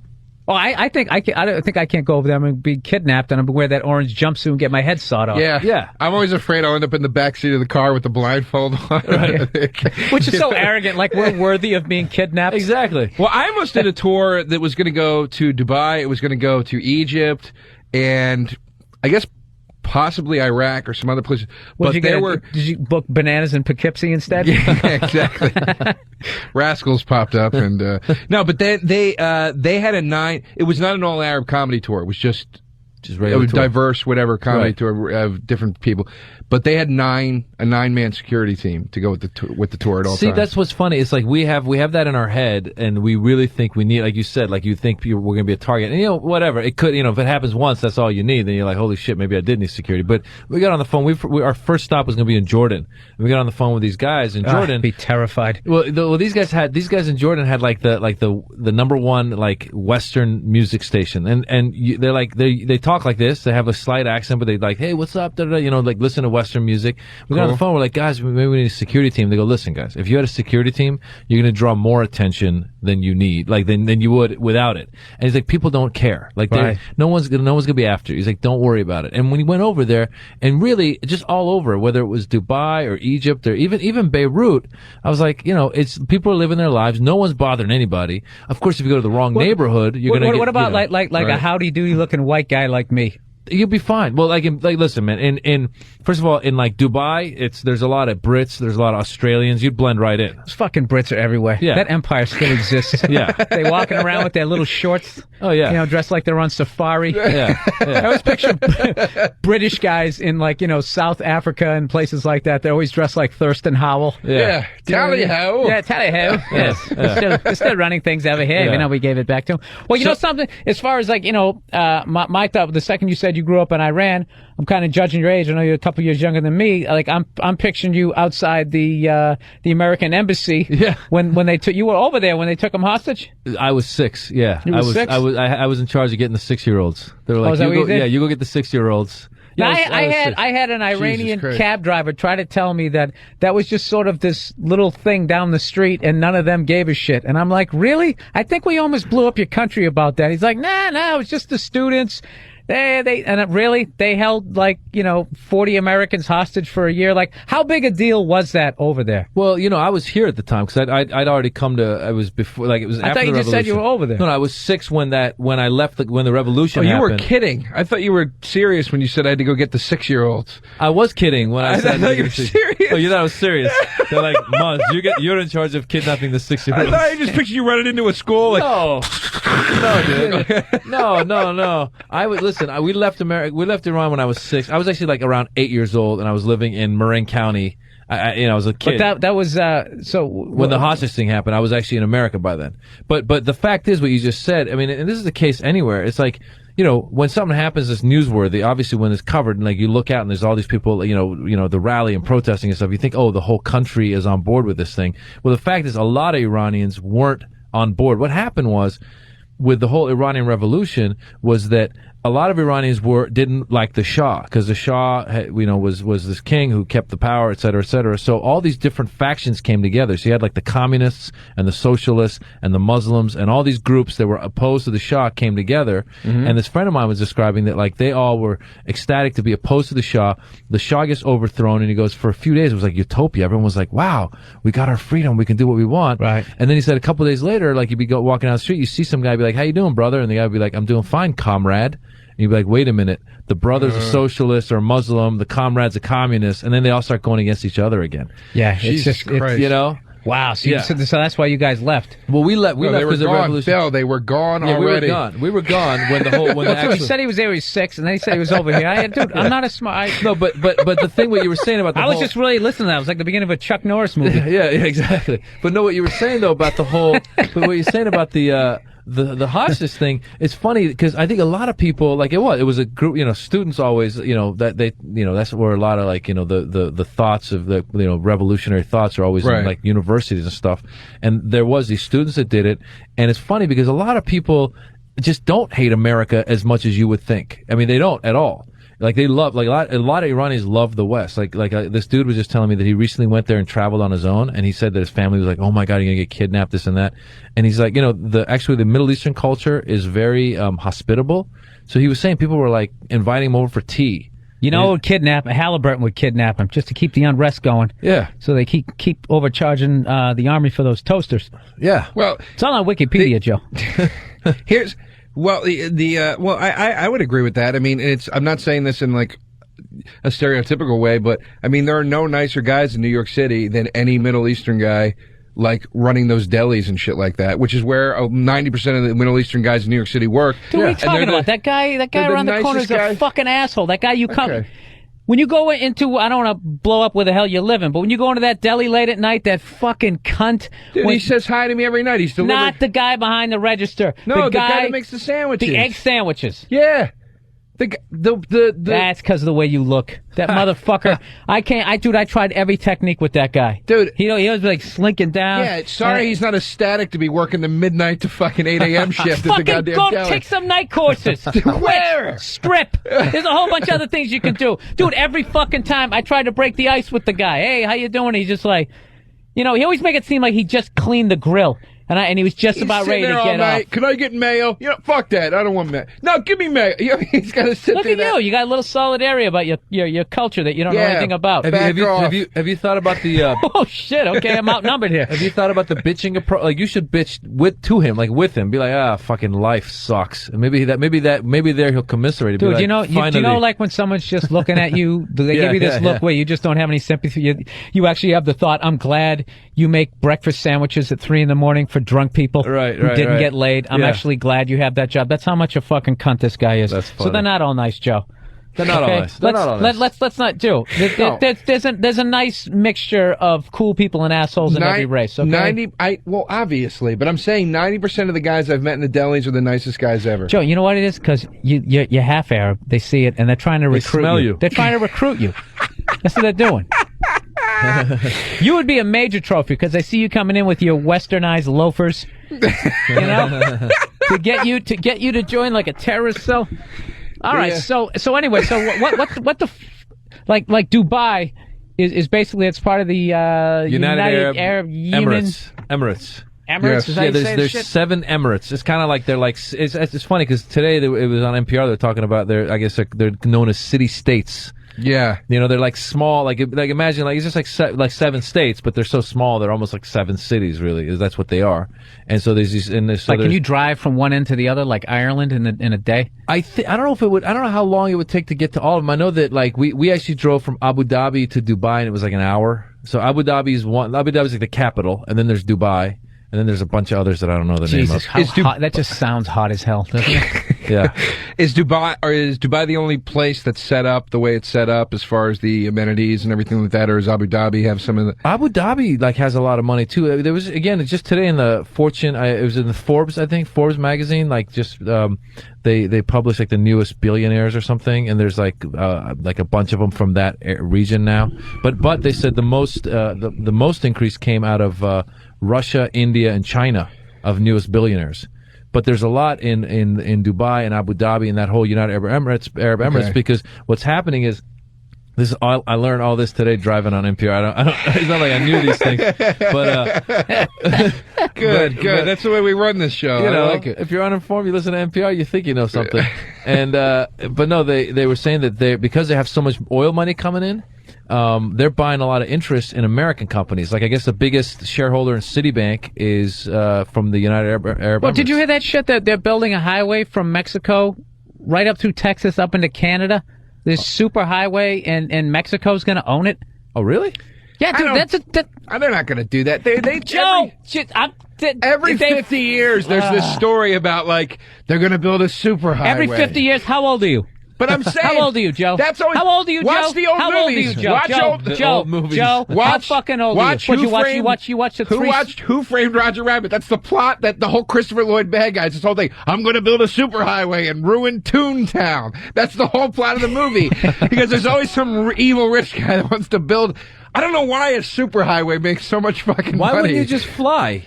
That's what I'm saying. Dude, that's my thing. What is it about a superhighway that makes so much goddamn money? What goes on in those things? Makes no sense. No, you know, it's a way to control people. Then you get them on the highway, and then you give them nothing but shit food to eat, and you make them fat, and they can't think, Joe. Here's the thing, and here's two interesting things that I read about Dubai before we get too far off the subject. That lend themselves to the mystique and the conspiracy theories and all that stuff. First of all, it's a city that was built for year-round tourism. It said was sort of the purpose of it. But the modern emirate was created with the formation of the United Arab Emirates in 1971. However, there are written accounts documenting the existence of the city. I like how we started talking and then just started reading. Well, because I want to make sure I get this right. There are written documents that supposedly say the cities existed for 150 years prior to that, which is weird. Like that. Dude, they're setting up the New World Order. Well, you know what? Like a secret Kmart's city or going something. over there. What it was a while ago. It had it wasn't this developed. And what happened? Somebody was explaining this to me that basically, they get all this oil money because they're sitting on oil. Again, Abu Dhabi supposedly is like sitting on like the second largest reserve. I'm not sure. This is uninformed, so I'll just throw that out. Second largest. Dude, you don't reserve. have to research anything on this show. It's NPR. So, but listen, so these guys. This is what I was told was that they're sitting on all this oil, and the current leaders got smart and they went, wait a minute, this oil is going to run out at some point, and we can't just count on the oil money. So what they did was they made Dubai a place for businesses to come. So there's companies like the banks are there. There's some big computer companies. Even Warner Brothers supposedly is going to be building a studio there. And the idea is to get all these international companies to come there. And is that why Clooney and all those guys are over there? I think they pay them to go. Like they pay them to go like to the festival and maybe like give them a house or something. Because I noticed when I went to JFK Airport, all of a sudden out of nowhere, there's this new sign that says direct flights to Dubai. It's like, what the fuck is with this Dubai shit? Well, who wants to go to the goddamn equator? No, well, that's what they're doing. On a man-made island and be in a fucking high-rise. What they're doing is, like, one of the things is, I'm pretty sure, one of the things is you don't, like, if you're living there, you don't pay taxes. So, like, for these companies, they go, well, shit, we're going to make a lot of money and not, that's why Halliburton went there. Yeah, how much are we going to save on these taxes? So these companies go and they relocate there, and then they get people like Clooney and they get, like, Justin Timberlake and all these people that come out, they throw them loads of money. Acts as the evil tour? Acts as the evil tour, bling bling. But no, what they do though is here's another thing they do because they're developing so many properties and everywhere. Like we were there and they were like people kept going like, oh, did you know that Mos Def was here? He bought a house. Did you know that Justin Timberlake came? He bought a house. Like, everyone's buying houses, and I was like, are they really buying houses or are these developers giving them a thing? Going here, have this so I could tell people that you bought a house so others will buy a house. I can't wait till the fucking tsunami hits and every A-lister gets fucking drowned who's over there. I'm kind of sad because Maz's educated description of why the city has been documented for it's not that cool anymore. I thought it was like a secret. I thought it was like the Death Star. Oh, you thought it was like a conspiracy? So, first of all, the guy listened to NPR on the way over here. And second of all, this is just the shit that they're telling you. Yeah, you're right. Joe, think of the horse shit that you tell women to get laid and think about the real you. I tell the truth, dude. You don't. I'm real, dude. You don't, Joe. I tell the truth, bro. You don't. Buy a Letterman jacket off of eBay. Act like you used to be quarterback on your team. So what's the most fucked up thing anybody has said to you guys since you've been doing the tour? I mean, that would have been interesting if you guys came up with that idea like in August of 2001. Oh, yeah, that would have been you guys nice, had the balls to continue... Well, we were, Mitzi Shore had us as the Arabian Nights at that point. So we had had a friggin' title. Now, is that shit all offensive to you guys, like flying carpets and all that crap? Yeah, to me, of course. But I mean, like the Arabian Nights title was funny because Mitzi actually kind of like she at the time I was new to the club. You guys go up to that music? Prince Ali, fabulous he, Ali Ababa. No, dude, you don't even know. When I first became a regular, I've been doing a stand-up for a year. I wanted to be a regular at the Comedy Store, heard great things, wanted to go be a regular. Did my 3, she goes, do 6. Did my 6, she says, do 10. And then I do my 10, and I come off, and she goes, you're great. You're going to, call in on Monday. And then she goes, why don't you wear the outfit? And I go, what outfit? And she goes, the hat and the gown. Jesus. Oh, the turban. Yeah, and I'm like, ruble. Yeah, was your response yes-um? Yeah, I was like, yes. No, it was funny. So I was like, oh, okay, sure. And then I walked away, going, well, she's older now. Maybe she'll forget. So I call. So on Monday, I get a call from, or maybe I think I called the booker at the time. I go, hey, so Mitzi said I should call in for spots, and then she's like, yeah, she said you're gonna be wearing the outfit. And I was like, oh. What do you want? You come in juggling falafel balls? Yeah, basically like on a camel. Did you wear it? No, I didn't. I talked my way out of it. But what was funny was, but basically I let him know, like, what did you say? Well, it took me a while to come up with this, but there's actually truth to this. Like if you're doing that, like to the it's humiliating. That's why I don't want to do it. Exactly. But the guys in Iran, the mullahs in Iran, like there was some guy here who was like dressing up like them in the Iranian community and doing like impressions of them. And one day while he was doing it at some like event or something, like some supporters of the mullah guys showed up and like threw a rock at him and blinded the guy. Jesus Christ. Yeah. So I told them. Why does that always happen? Like people in like other countries, like if you just threw a rock at an American, he'd get a lump on his head.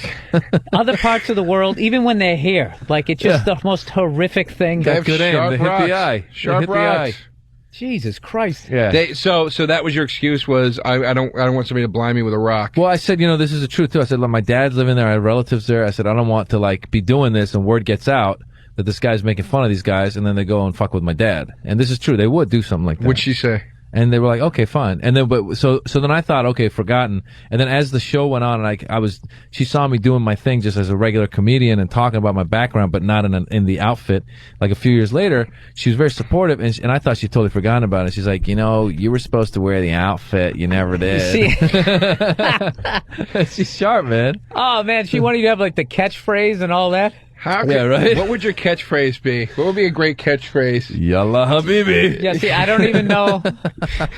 Dude, all you have to do if you have a beard and you're from another country is just say, what a country, and I'm sold. Country, yeah. You know something? Alakazam. What if it was that? Alakazam. The United States, you want a cheeseburger? Alakazam! You get a cheeseburger! I don't even know what that's from. I don't know. It's like a genie expression, isn't it? Alakazam. I go with that. I'll grant you 3 wishes. Yeah. That would be like, have material based on that.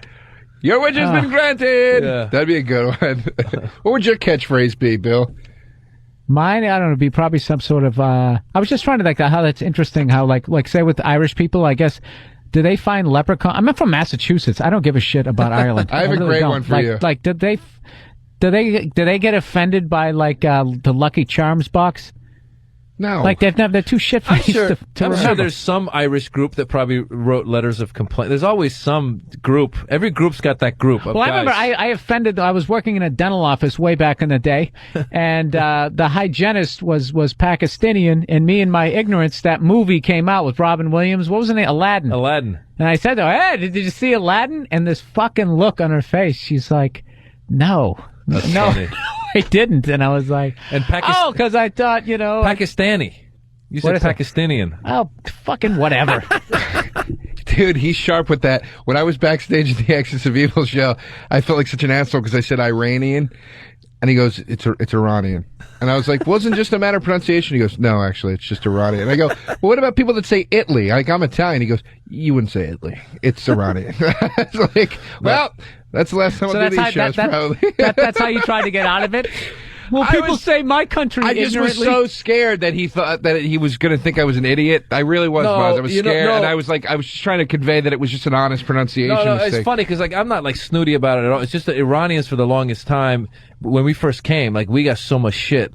And it was a lot of people going Iranian, and it was the guys going like goddamn Iranian. So it was kind of like, Oh, you know what I'm saying? yeah, I hear you. know? I hear you. I So hear you're you. just like, it just never did sounds it ever bad. again after Do you that. remember when you first came over here? My brother actually bought this 45 single. This was after the Iranians. Is that how you say it? The Iranians. Damn Iranians Yeah.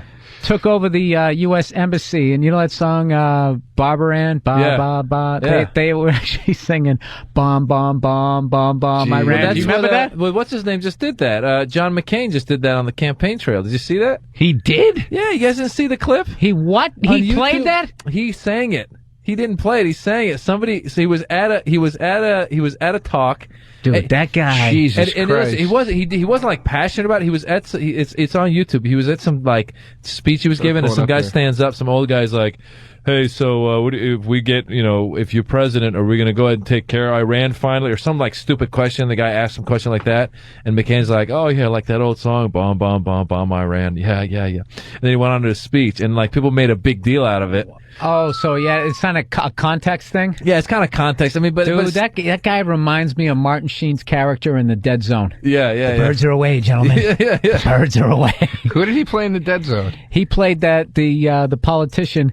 That he has to kill or whatever? Yeah, because he realizes he's going to end the world. And then he basically ends it by when he goes to shoot him, Martin Sheen holds the baby up. Martin Sheen has so many great movies. Did you ever see the Incident?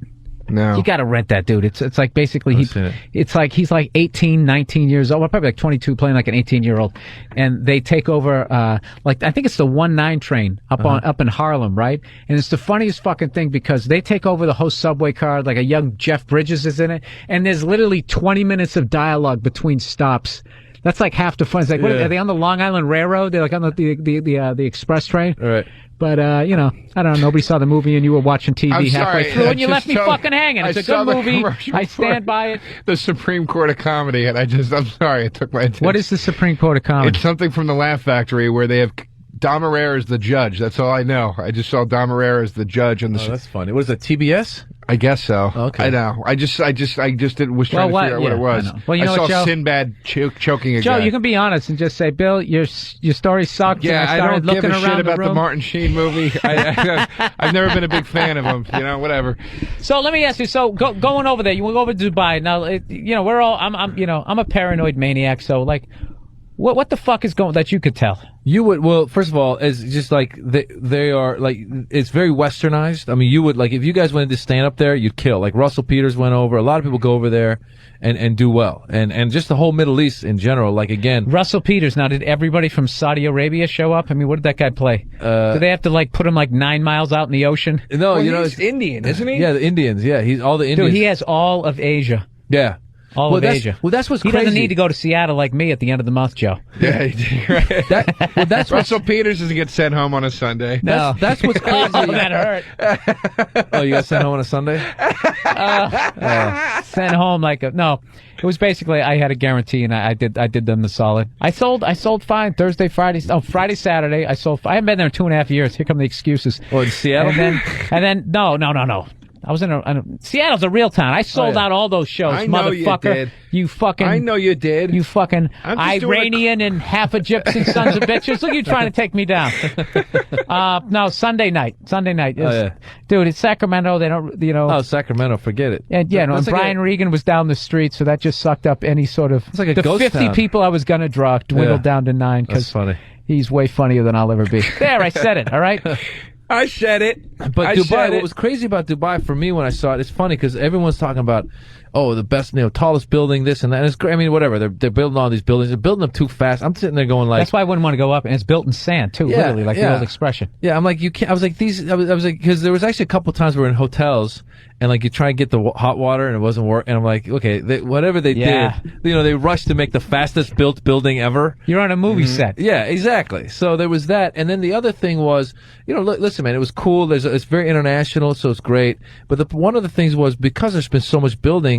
Is you don't feel like the essence of the people of that country as much as like when we were in Beirut or Jordan, like you feel that those are the people from that country. Here in Dubai, you go into nightclubs and you're running. So it's like Fort Lauderdale for. It is. It's kind of like it's like a Vegas kind of the. Wow, of it's the really Middle losing East. its mystique right now. It just kind of seems like they'd have like those Hulk Hogan cutoffs with these colors don't run. whatever the Dubai version of doing that. Yeah. Yeah, I thought it was all elite and it's kind I of. actually thought of a fun-filled fact, Joe, that's going to annoy the shit out of you about buildings. Go ahead, Do you know Bill. the Chrysler building, when that thing was built, I think it was the Woolworth building. They were battling who was going to have a bigger one. The Chrysler building said they were done. And then whatever building it was downtown, they just built it another story higher to be the tallest one. And the second they were done, the Chrysler building, they put that antenna up. They pushed it through like That's a fucking hilarious. cartoon and they beat them. Good for them. Well, Isn't that a great story, Joe? Yeah, that is. I actually enjoyed that. Seriously. I'm not kidding. Yeah. Oh, okay. I like that. I like any dick move like that. Yeah, go fuck yourself. Yeah, just kind of put that little Our cell antenna phone goes antenna. up. That's supposedly going on in Dubai right now. They have the world's tallest building being built called the Burj Al Arab, and so it's being built. And there's a building in Russia, I think in Moscow or somewhere, that's also competing. So the Dubai guys stopped. Supposedly, they're waiting for the one in Russia to be done so they can top it, like you were saying. Dude, you know what I hate too? And then there's gonna be some feminist group out there saying that it's a big phallic symbol. Yeah, right. Like you're building it like it's this big cock. That I just wish they had dicks to realize how fucking stupid that is. It's like, no, dude, if we were having a fucking bullfrog race, dude, you know, I'd want my bullfrog to win. It's Yeah. bullfrog I saw, race. What the fuck am I talking about? You know what I'm saying? I saw that play, that new David Mamet play, November. And Jesus Christ, Joe, can you rub your chin as you bring up this next subject? I'm actually kind of tickling my balls a little bit right now. But no, there's a great line in it. Nathan Lane plays the president, and his speechwriter is a lesbian. And they're arguing at one point, and she's like super feminist lesbian, and they're arguing, and she goes, "If I was a man, I'd take you outside." And Nathan Lane goes, "If you were a man, I'd have a burlap sack over your head, and you'd be beaten to death. Don't you get it now? You got a free pass." And it's the greatest fucking comeback to that argument. Like when women go, "Oh, I wish I was a guy." No, you don't, because. Well, that's why I'm kind of hoping Hillary gets elected, because they said if women ran the world, there'd be no war. Yeah, so let's fucking see. right. She's more bellicose than Barack. I just don't like her kitchen TV set head. Yeah. Just a little fucking 8-inch screen. She And her annoys the jowls. shit out of me. She really bugs me. If I would never hit a woman, but if ever I was gonna, it'd be a nice uppercut. Hillary? Oh, just to watch those jowls move. You know, she'd be wearing like a pantsuit, doing that phony, that wave and that smile. I was over her when she came to New York, and she shows up. I was always a Yankee fan. She had a brand new Yankees hat. The fucking Yankees won the World Series 4 times when her fucking mother and hip husband was in office. She never went to any of those celebrations. She never brought it up. Of course How she psyched didn't. wasn't. She's a lying rag. She sucks. She's a cunt. She sucks. She is. She's a fucking cunt. The other guy's a Is psycho. that going to get us killed for just saying that? No, the other guy's a psycho, and then you got like Barack, and it's I want like, Barack to get it. Look, and I've gotten so much shit for this. I was bummed when Giuliani dropped out. I really was. Giuliani was Giuliani. You know, I couldn't deal with Giuliani because he always had to have his eyebrows up when he was making a point. Like, but he got us through 9/11. It's like No, he next- didn't. oh, He did Jesus not. Christ, Joe! What? You You really bought- bought into that, didn't You you? bought into it. What did I buy into? What did he do? What did he do, Joe? Did he go over to your house and go, Joe? You know, are you okay? As a matter of fact, he did, Bill. Are you okay? Just making He sure. came by. He was the mayor. What was he supposed to yeah. do? What do you I don't know. I like Giuliani. Giuliani did a lot of good things for New York, and I don't see why he couldn't take that to Well, the next I level. don't know if you heard I'm, about I'm, this. look, I'm just breaking his balls, but the guy, he was the shit during that. But, like, you know, half that stuff cleaning up New York City, that was actually the police commissioner who he conveniently fucking got rid of. But you heard He about the came up with walkies whole and stuff, right? The walkie-talkie, like a year or two before, they're like several years from the World Trade #1. The fire departments and the police departments, they said these walkies that we have are outdated. We need to update them and stuff. And they just the city hall dragged their feet, and that was one of the things with the communication that was they were having difficulty communicating that day. Right. Some of that stuff was coming from Giuliani's office, dragging their feet and not actually stepping up. So there's been criticism against them too. I'm just saying. Yeah, but dude, you know, where the fuck is? How can you break a guy's balls for not being ready to have 2 jet planes? Of course. Flying into skyscrapers, of course. and then to have them detonated. I don't know. And, I like the guy. Like the fact that New York City is literally one of the safest cities on the planet right now, and a lot of that work came under his. Joe, you're an elitist. No, I'm not. That's where you live. No, I'm not. What do you think happened to all those crackheads in the hall? You just pushed them to the outer boroughs. Dude, you did gigs in outer boroughs. They're a mess. Yeah, but the point is, it's getting better, and it's leagues better than it used to be. Whereas Philadelphia, I know it is. It definitely is. leagues And I worse than will it ever give it to him, was. Joe. But that's not because of him. Well, whoever That police happened commissioner. under him. Exactly. There you go, Joe. It happened under Exactly. him. If you're on a show and the headliner kills, does that mean All right, you're a great but- comic? I don't think it does. But then what's Hillary's track record for me to say? She blew a president. I don't know You why know what she's. I mean? Yeah, What's I don't know why. Barack's track record? My point is this: Giuliani has some semblance of something where I can go, okay. Barack for me was the one guy who actually opposed the war in this whole election, and that's why I like him. Right. All Dude, right. and you think if he gets in the White House, he's going to be able to stop it? That's my thing. I'm not saying he can stop it, but He's I'm saying at least, you know what? I'm saying at least, even Hillary being in the Senate, her own husband, Clinton, came out like a couple days before and said we shouldn't go to war until we really have a coalition. He came out and said that in an interview, and she was in a position to actually say that and actually vote against it, even though it was going to pass I don't anyway. trust the Clintons as far as I can fucking throw them. Of course I just not. think that they're scumbag. Dude, They're in the I'm the guy- Bilderbergs. I always vote third party. I always vote for that guy people say is crazy. I don't Ross vote. Ross Perot, Ross Perot. I never Ron vote. Paul, and you listen to those guys. They're the only guys talking about greed and how out of control these corporations are. No Republican or Democrat ever says that shit. Whoever gets to any sort of level of prominence. Yeah, of course not. You're not going to be able to because once power corrupts. So once you get to a certain point, if the guy's in a position to win, then he's got his hands in with somebody. You can track everyone to someone. That's. Dude, I think I'm voting this year. I'm done. I will never vote. I will never vote. I think it's a complete waste of time. I think it's all bought and sold. I really, really believe. Do you that. think they count them? No. That's what I always thought was hilarious. Like I just thought about that one time. You're standing there in the booth, especially when you really hate the other candidate and you vote against them. You're like, yeah, take that. And then you walk out and they make you. There's the whole show of it where you pull the curtain and it's all done in secrecy. And This is my theory with it. I think it's this. I think they know who they need to get into the White House to be the appropriate face man for what needs to take place. Now, once in a while, usually that lines up with the consensus of the public. I think.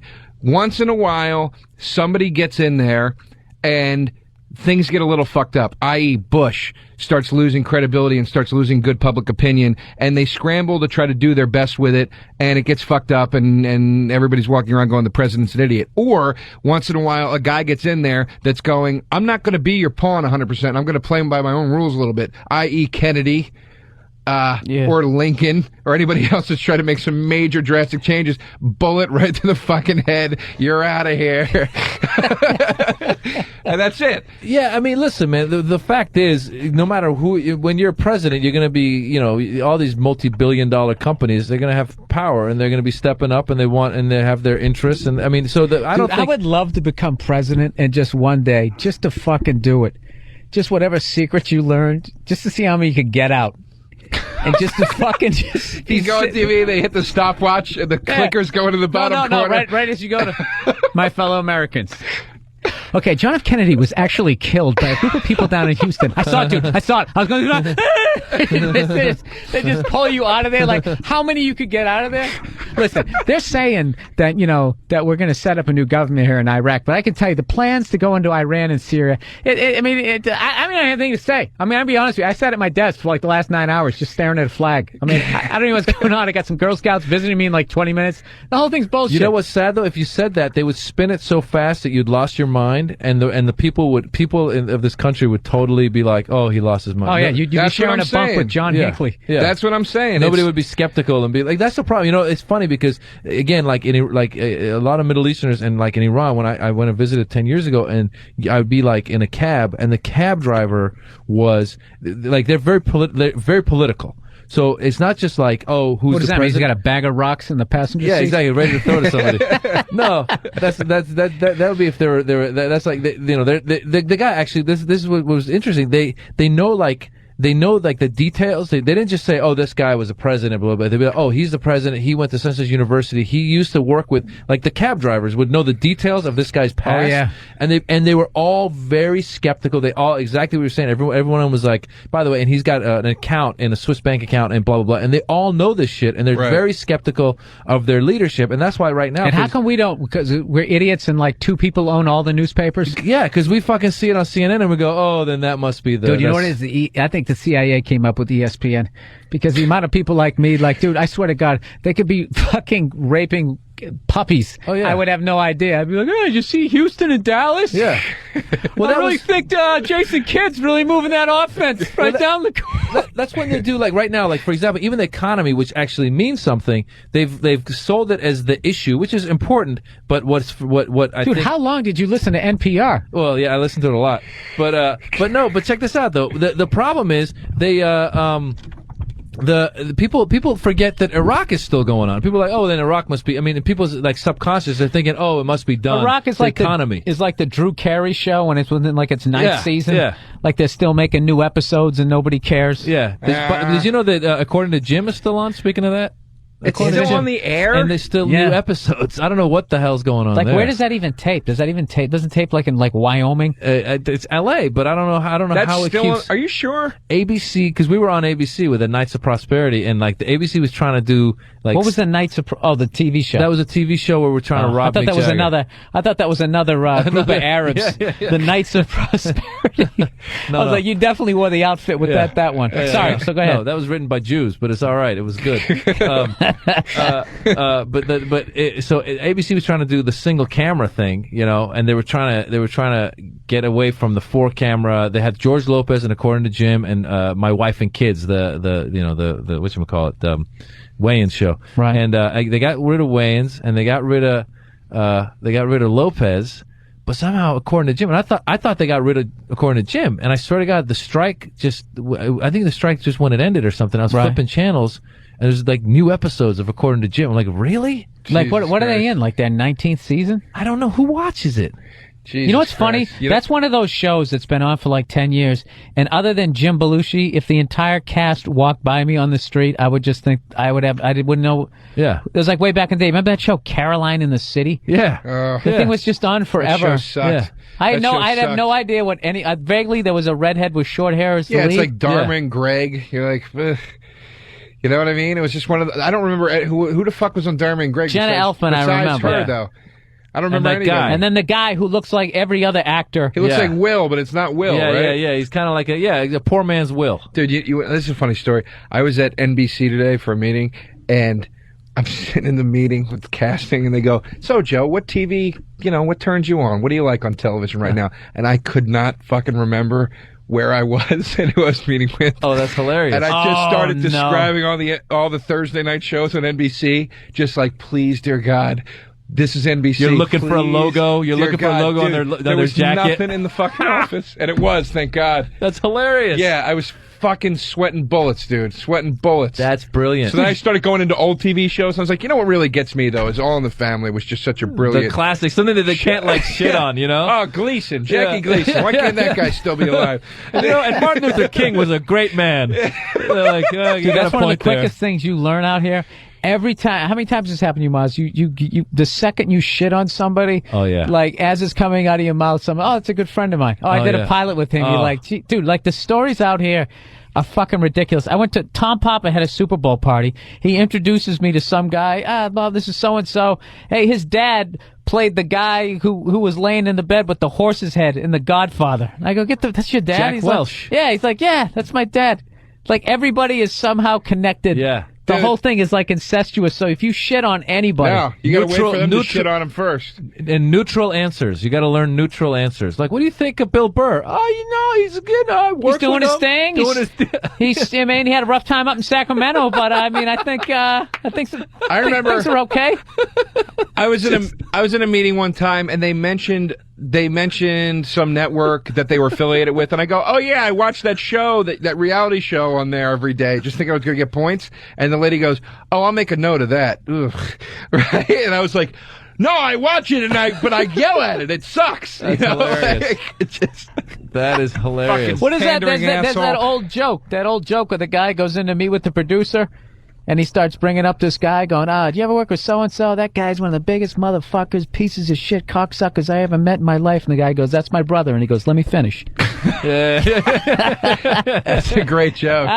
Who's telling the old That's jokes? a I think great we got to joke. take a break here, don't we? As I end Well, with a George Burns joke. If we go just about 10 more minutes, we can just do one long one for this hour, and we can just do a full All Maz. Uncut. Yeah, uncut All segment Maz. with Okay, well, let's continue on. Danny, pick up after the George Burns. He should leave all this shit in. He's This is gonna leave hilarious. it all in. He's gonna This leave is it all in, hilarious. dude. And is there any way we could fucking dim the lights in here a little bit? It's like 9,000 degrees. Episode of Uninformed has been pre-taped. Can you dim those, Maz? Yeah, Maz. You're right Let's there. put our guests to work. There you go. Here we go. Now You let's like talk that? about There we go. conspiracy theories. Yeah. Sun There you is go. down in Dubai. Exactly. You know Yeah, something? this is creepy in here. No, he really, he made me feel a lot better, man. Yeah, It's just, whatever. Kmart's going over there. They're going to start a big toy store, and I just really want to see the best a tidal part of wave. doing the best part of doing the shows with Maz is like you see like all the Muslim women wearing the I'm sorry, Dude, Maz is a hijab. front. The hijab. He's a front. The hijab. They're all wearing the hijabs, and you're on stage being like, "Did you ever eat 18-year-old pussy?" And they're fucking laughing, and you're like, Oh, it's great. it's like they paint this evil picture of anybody wearing that thing. Oh, that they're beaten down, that they can't even go to comedy Yeah, show. and Those they're girls. all fucking laughing at your pussy Laughing jokes. at pussy and But Joe, everything, they got dude. panties on their faces. I mean, I don't know. that's what that was. That was a hijab. Yeah, so it's All right, let me ask you this, Maz. Let's get back to the Middle East here. Yeah. What's the one country over there, if you had like your least, like, what's the number one you don't want to go to? Like they're dropping you in fucking Rambo style.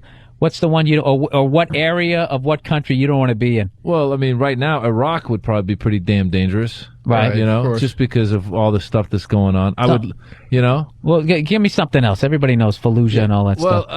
I'm trying to think because the place. I mean, Look, he's protecting him. I told you, Joe. No, I'm trying to think. It's funny actually. We got a request to go play in Rwanda. Was it Rwanda? Now he's going to Africa. See, he's Yeah. going to throw them under the Jesus bus. Christ, No, I'm dude. just saying. Because you hear. Look, are you going to get in trouble? They're going to throw one of those Middle Eastern rocks at you that's going to kill your nasal passages? in the eye. No, I'm telling Jesus. you, like, for example, like, you would think Beirut would be the most dangerous, because right now in Beirut, they don't have a president. Like, they have a prime minister and a president, and they had this agreement that, like, the prime minister was going to be one religion and the president was going to be another religion, and now they're protesting, they're trying to change that. I just can't imagine living in that kind of unrest. Dude, you don't realize, though, these people have been living in that for, like, 30 years, like 50, whatever, like, some level of war for the past 30, 40 years, and it's crazy, because they've gotten used to it. So we're over there. I see guys on the street in tanks. Every corner, there's like guys in tanks just hanging out, blocking roads off and stuff. Someone's like been, killed like whatever a week ago or whatever. And the rest of the Lebanese just living their lives. The craziest nightclubs you've ever been to. Like they just party hard and they live their lives. They're having a good time. Do they fuck more? Everything. I'm everything just saying, more. like, if you got the tank there, remember that back in the day, you always hear, like, that was the way guys used to get laid there. The Russians could send one over any second. Was that an episode of Happy Days? What am I even talking about? What a great fucking line, though. Dude, I saw an episode of fucking Happy Days on YouTube last night.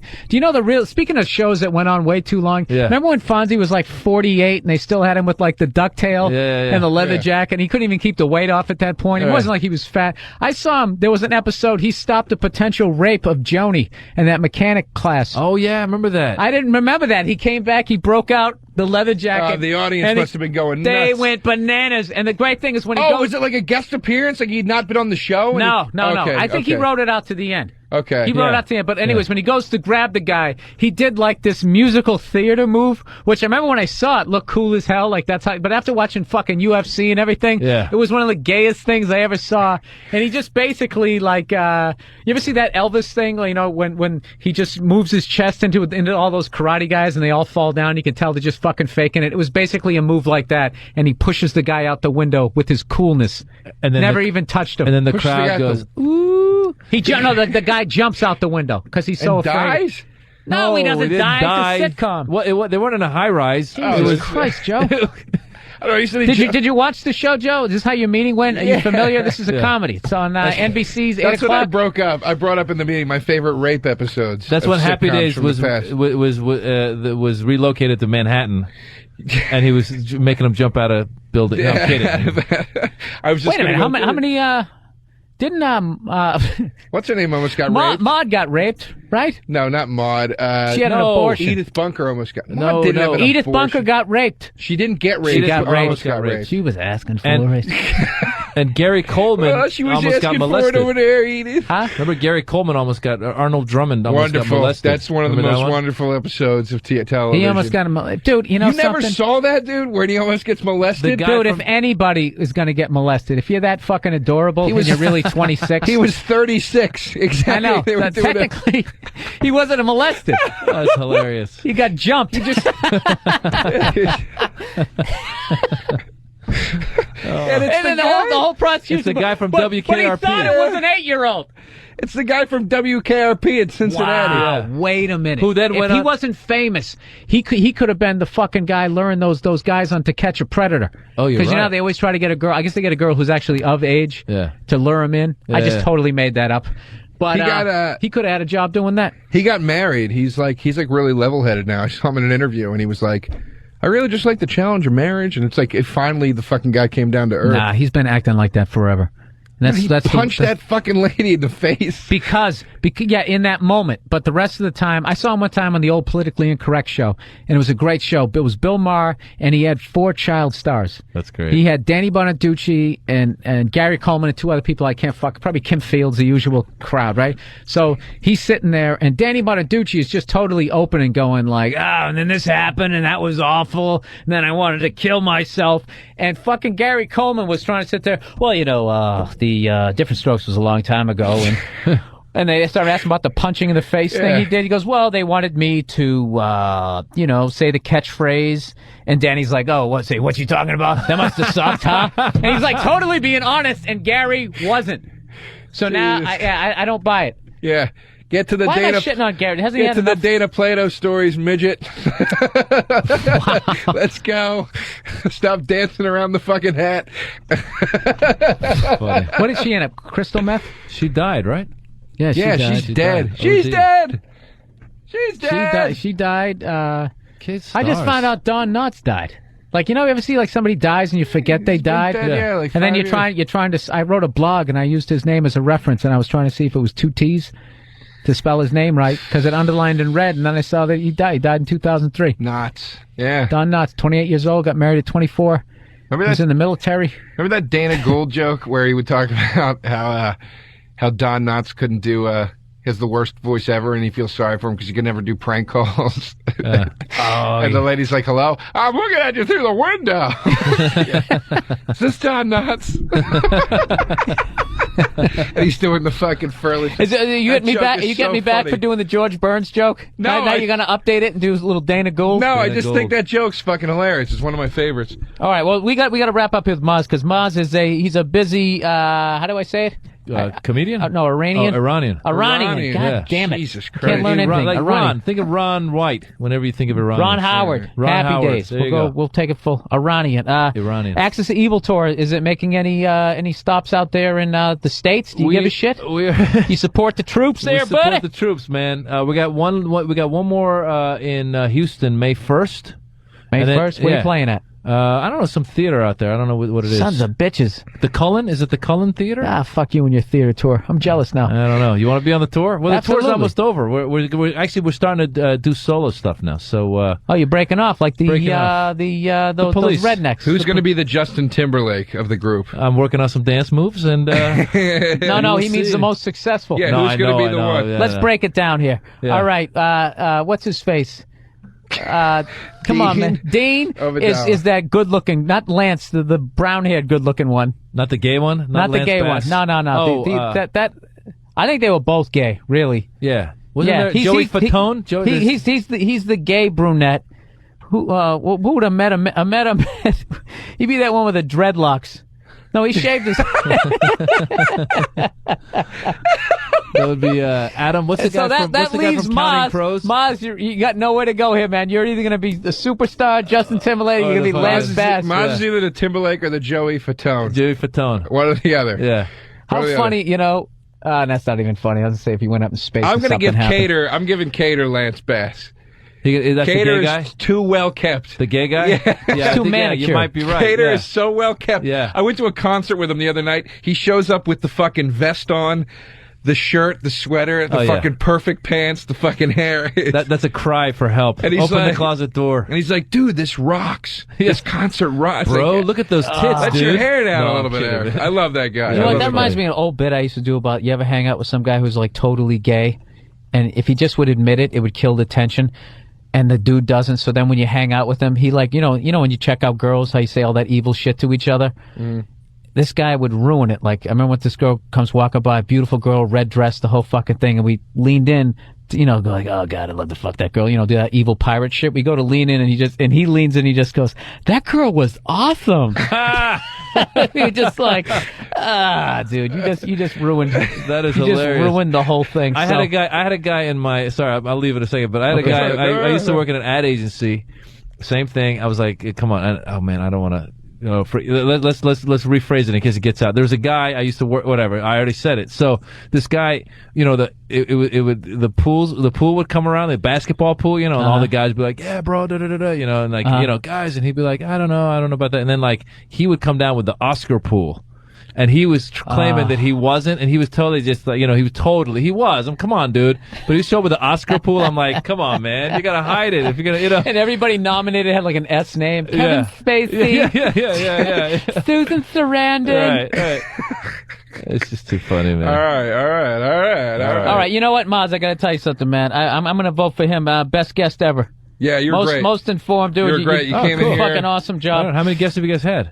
12, 13. No, 14. Oh, cool. All right, I'll take that. 14. All Dude, right. worst guest we had two bad ones. We had one time, we brought this lady in who was we got this great, talk about organic food, try to learn about that stuff, why it's so expensive. And the problem was she came in, she was already skeptical about whether this was a real show, but you can imagine if one of us called you, you wouldn't believe it. Right. So she came walking in, and we were in the middle of this fight, going, you fucking cunt! Fuck you, you motherfucker! Just screaming. And she came in there, was so defensive, we couldn't get anything out of her. She was supposed to be in like you for 45 minutes, dude. What was she in there for, like 10 minutes? 10 minutes tops. She had brought like apples and like organic trail mix. She's like, taste that. That's amazing. Isn't that just taste That's that? It was hilarious. literally like, did you ever see the sweaty ball sketch on Saturday Night Live? Yeah. She thought she was going on to a show like that. Oh, where we were that's going to be like, great. that is delicious. That's You're telling me there's no chemicals in this? You're crazy. And she walks in. Oh, she brought her and Bill and husband. I are She brought her about to start- husband with her, like something bad was going to We're happen. about to start fucking funny. punching each other.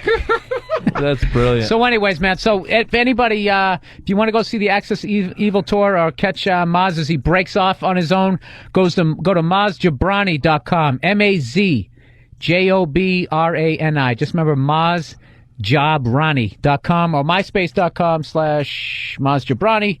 Access Evil tour. Maz, thank you so much for coming in Thanks and for having me, man. taking Thanks, down brother. our fears about Dubai. We're going to take a break. We'll be back with the final hour of Uninformed. Uninformed with Bill Burr and Joe DeRosa.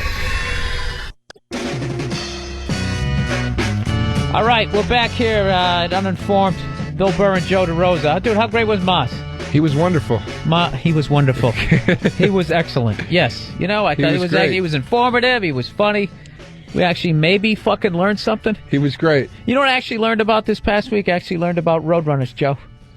Did you, Bill? Yeah, first of all, you believe it or not, Joe, they don't look like that fucking bird on that cartoon. I don't believe it. But I actually thought that thought that they were. What do they look like?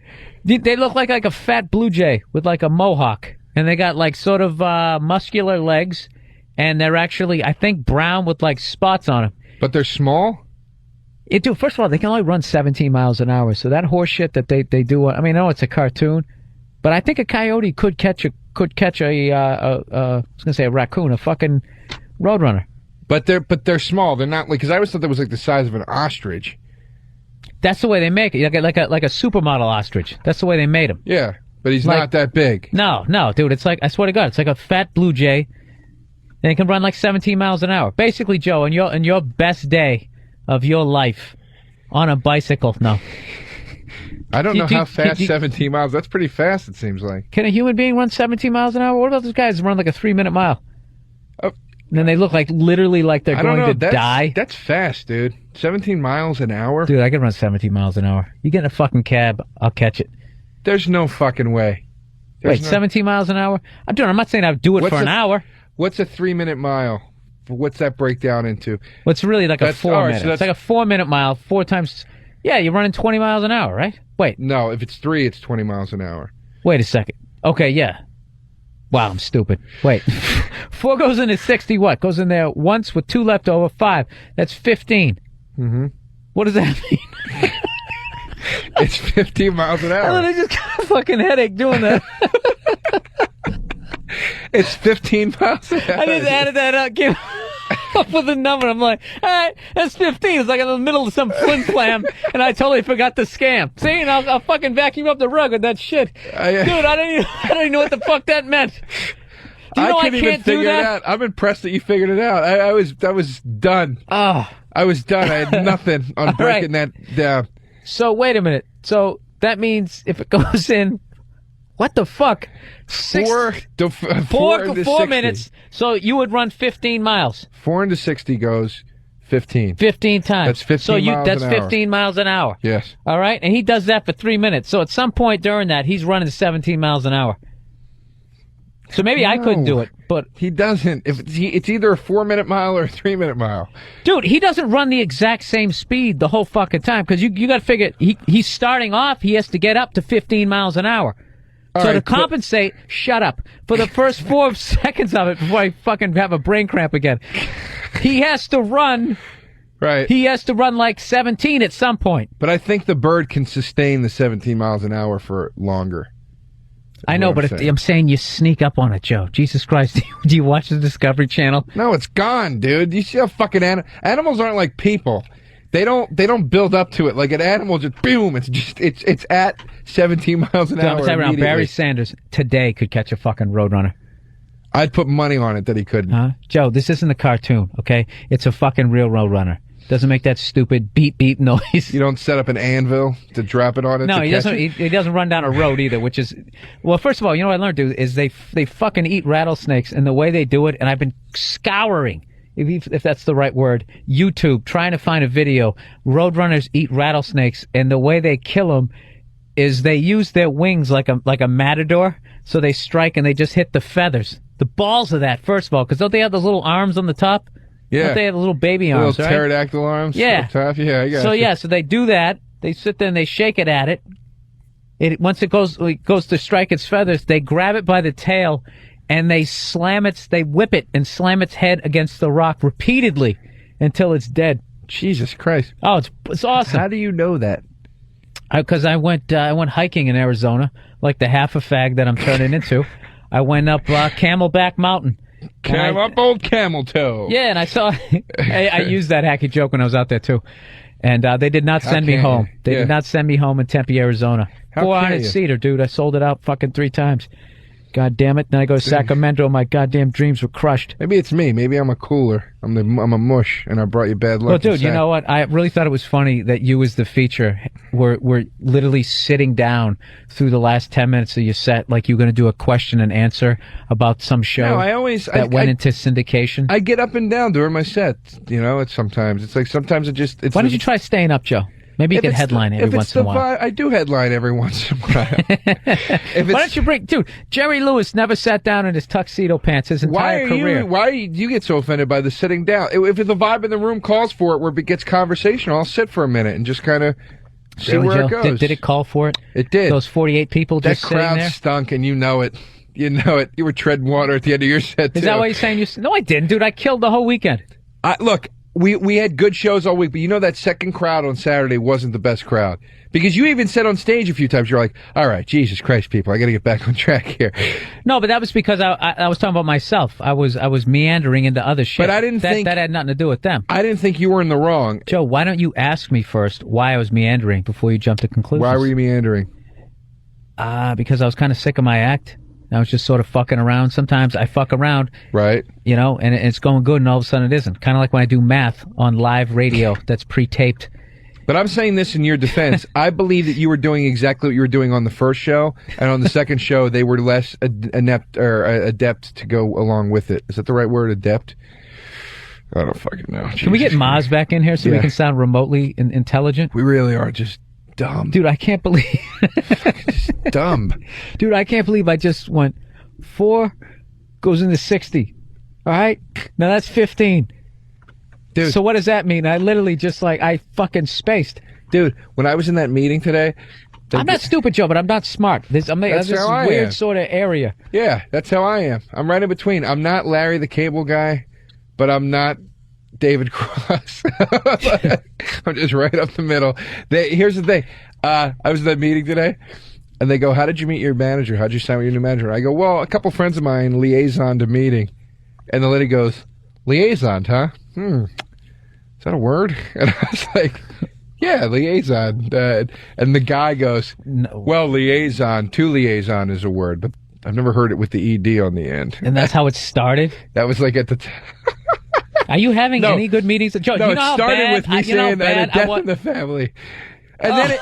Oh, God. Dude, but I'm telling you something. It was the best. It was like one of the best meetings I've ever had because right up front, that death in the family thing dropped all formality and whatever. And we were having a ball and we were laughing and it was fine. But I just felt so dumb when they corrected me. I was like, oh, yeah, I guess you're right.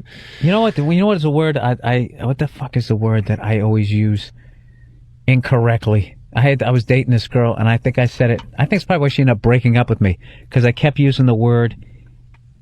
What the fuck was it? Ah, shit, I'm too stupid to fucking remember. Ignorant is the most incorrectly used word, I think, of all time. Really, Joe? And why is that? What are you basing that on? I just saw you glance at your laptop. How many... No, I glanced at my phone to check the time. How many times do you hear people go, he was yelling at me and he was being ignorant? And it's like, no, that's not... Being ignorant doesn't mean being rude. It means uneducated. If you're ignorant about something... But that could mean that.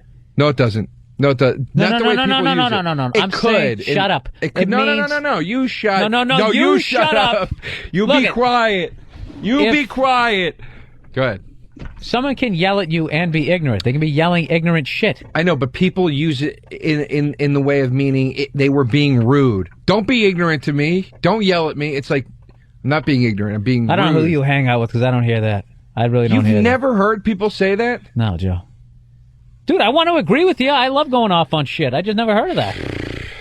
Jeez. Oh, what are you going to tap out on this show again, Joe? Can we address that? How you pouted for the last 5 minutes of the last show? I got upset, and that's why I made the vow tonight that I wasn't going to freak out anymore. Joe, it is so fucking hot in here. Like, I can't even break your balls. I can't, and you got the lights romantically dimmed right now. Yeah, I had to bring them down. It's hard to stay awake right now.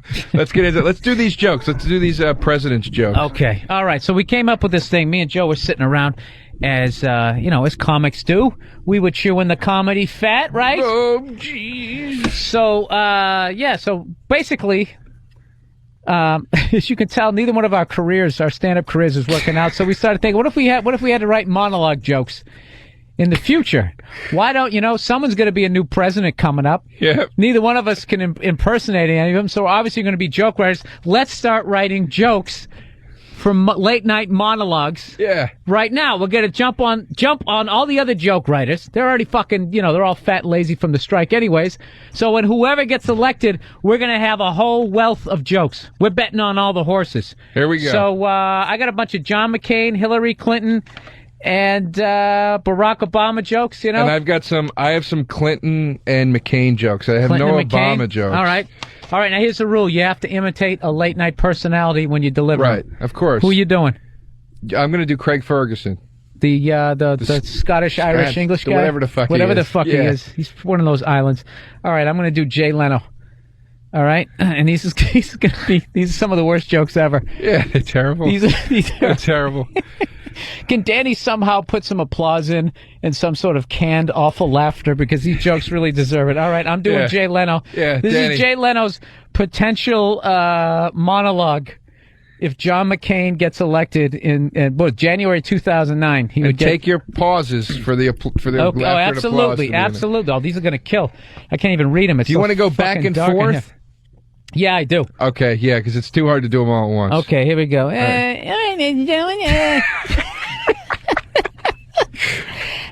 McCain is the new president, ladies and gentlemen, and he says that life as a POW had no effect on him.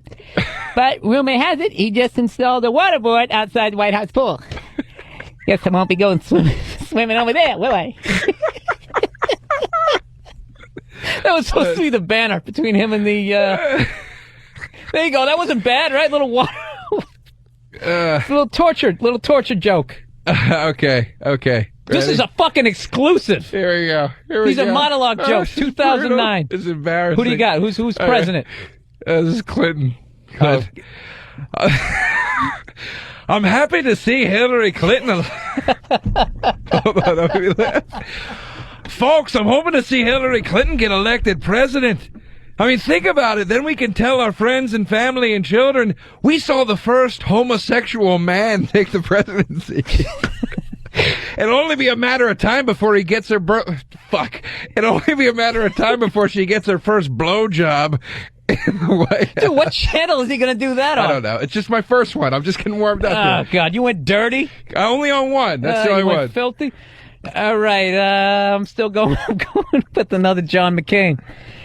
All right. So, John McCain had his arms repeatedly broken during captivity, and to this day he can't raise his arms above his shoulders. I guess that explains. Dude, I can't fucking Do it. Commit. I can't. This is why I can only just stand up. Oh shit! How do actors do this? You just feel like such a fucking tool. All right. Do it. Do you remember the setup at this point? Yeah. John McCain can't put his arms above his head. Because they were repeatedly broken during captivity. All right. But deliver that punch in that fucking Leno voice. Don't bail out, goddammit.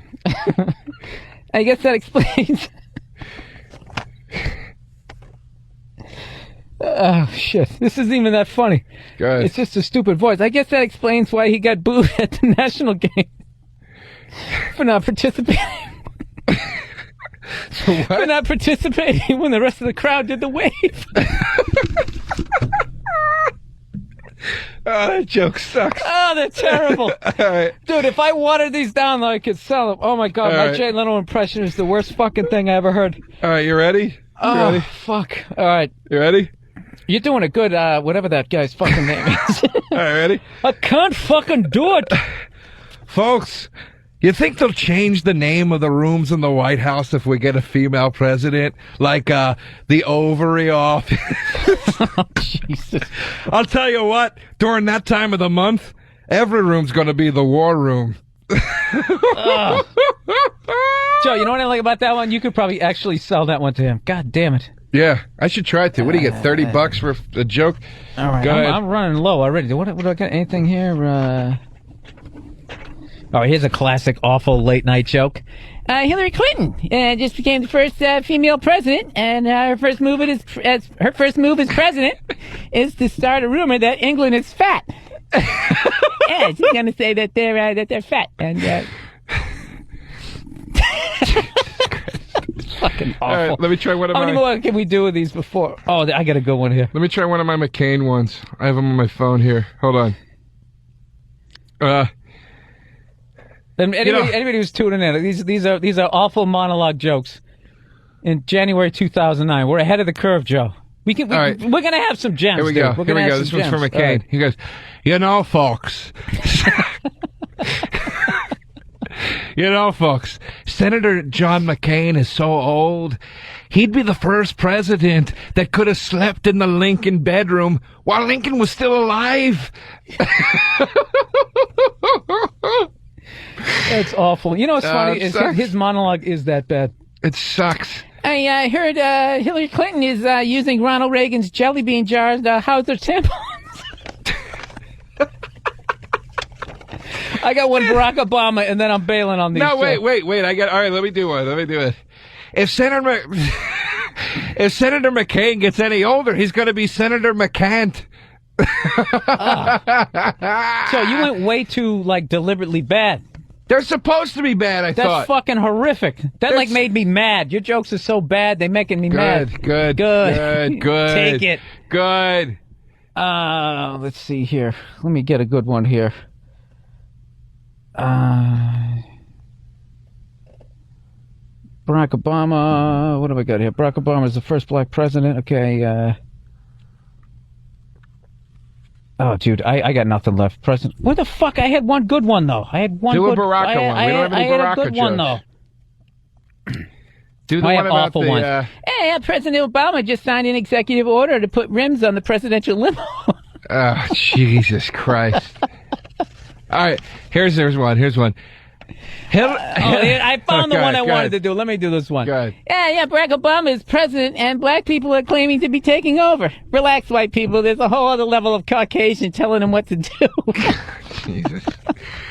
Oh, my God. And he'd never say... They would never let that joke get on. All right, do one more awful one. You know, Hillary... God damn. You know, Hillary knows Bill's track record with the interns. Does anyone have a hunch that Hillary's going to have an all-male staff? And speaking of staffs, Hillary was the only chick in the White House during Bill's term that wasn't on his... Yeah.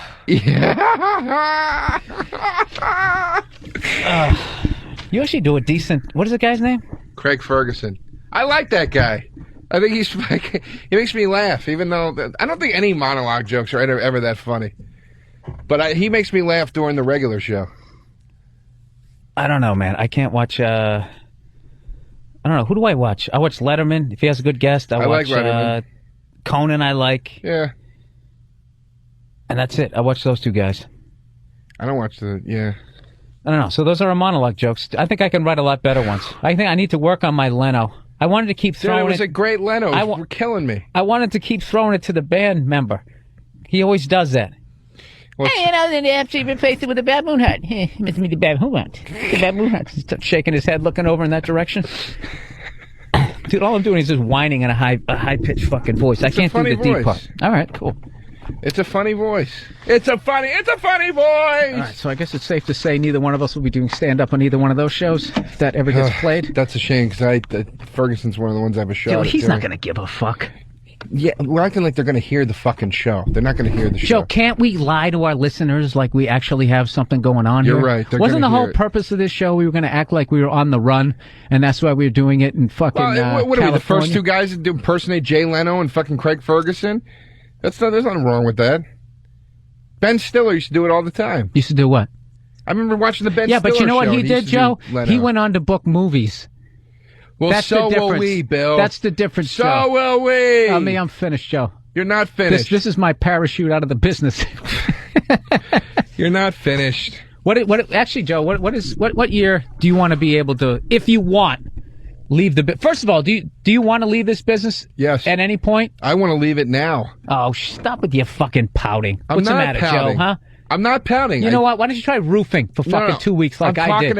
I'm talking about stand-up. I want to try to sell a script as quickly as possible and stop having to rely on stand-up for money. I still want to do stand-up, but relying on stand-up for an income at the point that I'm at right now with all of the wild cards that are conceivably at play, I don't want to do that. I want to sell a script. I want to sit in my fucking apartment. Whoa. That was all making sense. What do you mean wild cards? Just all the ways it could conceivably go wrong. And I got to deal with, and all the bullshit. Joe, your career is going real. How long have you been doing this? You've been doing this like 4 years. 5.5 years. 5.5 years. You get your own fucking radio show. I know, and I like this because this is security. Oh, and good, I enjoy Joe. that. I'm glad you want to hang out with me. No, but I'm saying to you, I like doing stuff like this. I like things that are secure, that you can sit home and prepare, that are consistent. Stand up is not consistent. So it's like my goal is I want to get into writing, getting films that I produce, produce. So it's like, nah, that's smart, dude. I'd be much more enjoyable sitting in front of a computer, writing every day, and then, and going out and doing spots and stuff, and doing weekends, but not being like, I need the $1,500. Joe, can I tell you something right now? You won't. What do you mean?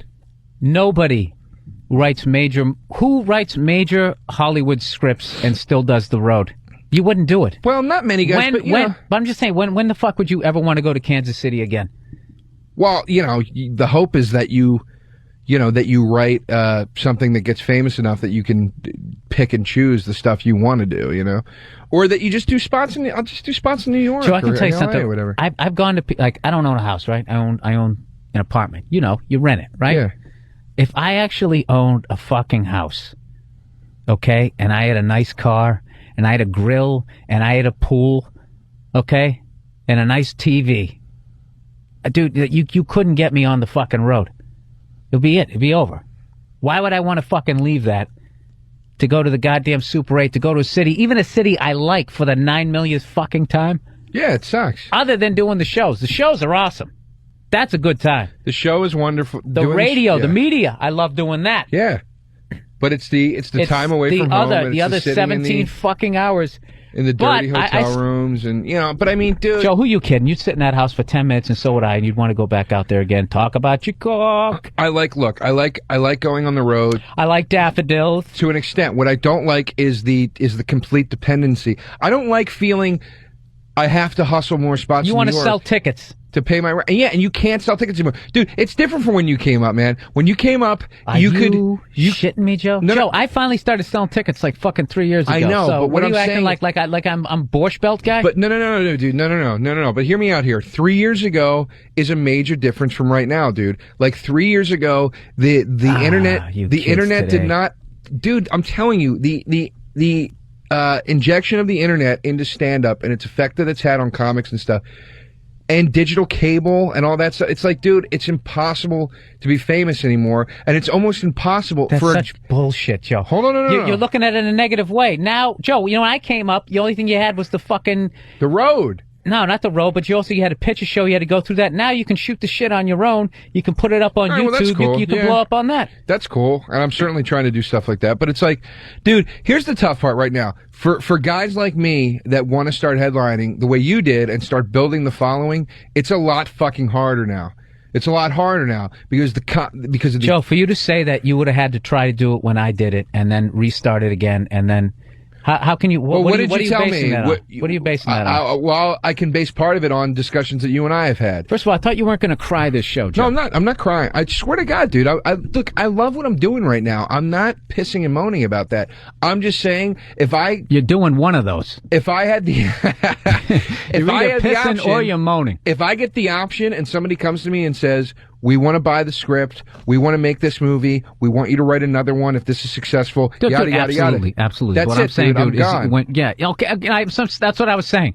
Like if I was in that situation, I still wouldn't. I'd still have to do the fucking road, dude. I think I'm in it for life. I'm telling you, I would still go on the road, but I go on the road once a month, and it'd be a much more enjoyable experience when I'm not stressing the fuck out about money and what I need to get together. And I cut it down. I used to go out 3 weekends a month. Now I go 2, and I got to tell you something. It's almost easier to do 3 because you're in that grind. It's almost like going to the gym. You know what I mean? If you're kind of doing it for a while, you're all right. But if you actually only go twice, then you become a softie, Joe. It'll probably change for me too, dude. When I get like a book. What the fuck am I listening to you bitch about your 5.5 years in, dude? You're out in L.A. You're taking meetings. Dude, look, things are going well. You got a striped shirt. I mean, you got a lot of things going on. To a certain place, and I hope that I can. But dude, realize you're saying like, well, you're out in L.A. Realize something. I did 2 weekends while I was out here. I did one last week and I'm doing one next week, and I've done some shows in between while I'm here in the city. I'm making no money. Yeah, but Joe, you know what? I'm making absolutely no money because it all went to travel expenses. Because and everything else. You said cunt on your college audition tape or something. No, I didn't. All right, people listening right now, I set Joe up with my college agent. Okay, I've set I might have sent them 10 clients over the last decade. Once a year, if I just say, this guy's funny, they watch the tape, and you're a made guy, you're in. I said that about you. I don't know what you sent them, but you're the first guy they ever were just like, and Joe, you're fucking hilarious, so I know what you sent them. I didn't send them anything that said cunt. There are reasons that deal didn't go through that we shouldn't talk about on the air right now. Why? Honestly, we can't. Oh, we can't talk about that. Let's talk about that circus later. Of the business. But yeah, we can't. Really, you're gonna leave the? I just don't want to badmouth anybody right now. That's all. Well, and it's not your talk around. It's not your agents. Let's put it that way. There were parties involved with making that deal happen that were not your agents. Why? But who would have made money if you got the gigs? Why didn't they want you to do it? Why didn't they want? I'm not saying they didn't want me to do it. That's not what I'm saying. Back to conspiracy theory. I like this. Were they based out of Dubai? Why didn't other people that wanted to help me with things say to me, we can help you now, and we couldn't before? It's politics, and it's just the position I was in at the time. And I changed the position, and that's all I can really say. What the fuck are you talking? I know you, and I don't know what you're talking about. The people surrounding you in this business. I had to make a change. I had the wrong people surrounding me, so I changed to the right people surrounding me. because the people that were surrounding me at that time. Joe, if you don't stop talking in riddles, I'm going to take my monologue jokes I'm not going to here. trash anybody on the air. It's like I don't want to do that. That's not right. You know that, dude. Come on. When did this become your inside the actor studio, Joe? No, I have no sympathy for a guy 5 years in who's doing as well as you are, who's you complaining I'm not about asking struggling. for sympathy. I honestly Then don't. why want are you sympathy. talking about this shit? You brought up this whole asking subject. me. You I asked haven't, me. Joe. I've been saying for the last 10 minutes, let's move on, and you're not hearing me. You've never said that. You are a cunt. You know? Yeah, that's why they didn't take me. They go, sure, Bill, we'll look at him, and they shut the door. No, you know why? Is because I got you when you were during your screaming about nothing phase. Would you send him an 8-minute tape yelling about? They saw my premium blend tape, and they didn't. You screamed about cell phones for 6 minutes? No, dude, I'm telling you something. And you can't text message. I don't. What the fuck? I don't want to get into it, but they just, it wasn't the right How come you never time. told me the story? Joe, you want to get shit-faced tonight? Do you know how Yes. bad I want to get drunk tonight? I want to get wasted tonight. I had somebody text me, can you meet me at 12:30 or 4? And I wrote, how about 5:30 tomorrow to ensure that I could get wasted tonight if I wanted to. Oh, dude, speaking of that, even, people just tuning in now, man. Me and Joe did this wonderful gig up in Sacramento. I got to spin it here. And, dude, how was that the worst? Like, usually this is what happens after you do a stand-up gig. I know we're just kind of ragging about it. We're both kind of fucking burned out here. But, dude, who's kidding who? It's a fucking awesome job for the most part. Yeah. You know what I mean? It is great. You go hiking, you see roadrunners, you bang waitresses. It's everything. But what usually happens after you do the gig? There's usually a wait staff. They take you out. You have a good time if you want to. And we were literally at the Punchline Sacramento. And first of all, they turned on like every light. I felt like I was in a fucking a lamp. Let me factory. interject really quick, though. Yeah, why don't you do that? Because I was really flailing there. It's a wonderful club. The shows are great. It's one of my favorite clubs in the country. Jesus Christ, they're still going to book you, Joe. However, they are not a party staff. At all. The staff does not hang out and party. And that is a bad town to be stuck in if you're not partying. There's absolutely nothing to fucking do there. Remember Chris Webber? You don't watch basketball. This guy's a millionaire basketball player. He's playing basketball for a living. He's a zillionaire, okay? He's probably got broads like you can't believe, and he literally just goes, you got to get me out of here. Did you just fart? Yep. Yes, I just did. fucking unapologetically in the middle of me talking? Yeah, I farted. I You had leaned to to fart. one side. Why couldn't you shoot it into the chair like What a do fucking you gentleman? fucking care? Oh, come on. Oh, I forgot we're in somebody else's studio. Yeah. Just threw some water on you. What are you doing? Don't fucking do that. What are you? I hate that frat boy humor. It's not fart on- humor. I had to fart. I Dude, farted. it fucking stinks. No, it doesn't. It does, you fucking half Egyptian falafel eating motherfucker. I've never seen a guy That's what it is. get so offended by farts. Dude, do you understand what breathing a fart is? I'm breathing in air that was just in your ass. That's what I'm smelling. That's what it is. Do you ever think about that? That's what a fart is. I don't. Yeah, That's thought air. about it. That's what's funny about that it. As you were talking shit, went down your gullet, went through your whole fucking system, just came out. Now it's in me. I can't believe that you think that argument is going to make me think it's less funny. If for you to go, I'm breathing air that was just in your ass. That makes it so much funnier, dude. No, Who's that guy? you asked me why I got so upset. That guy up there is what the fuck is his name? He's the old coach of Georgetown, Thompson. Okay. John Thompson. Is it They've John had a Thompson? TV on the whole time during the show, everybody. Oh yeah, we've had sports on it on TNT. On TNT. You could completely care less. No, but we were sitting there, we were talking about Sacramento, man. Like that was like, now that's a town, Joe. If you weren't up there, like seriously, suicidal thoughts come in. Remember that girl? We were like messing around with her, and we were just saying like, "Hey, where's the places to go?" Well, no, you guys are drinking, and then I go, "What do we got to do? What do you got to bust out the coke?" She goes, "Ew, I don't do drugs." Yeah, and then walked away, like took me seriously.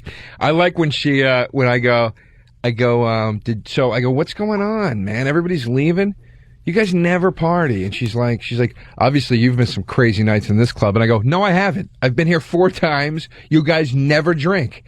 Yeah. Like you just never, like, don't give me. I think that's hate crazy for Sacramento. Like as you're closing out your checks, you have like a white Zinfandel. Dude, the one waitress hung out, like she stayed behind and hung out.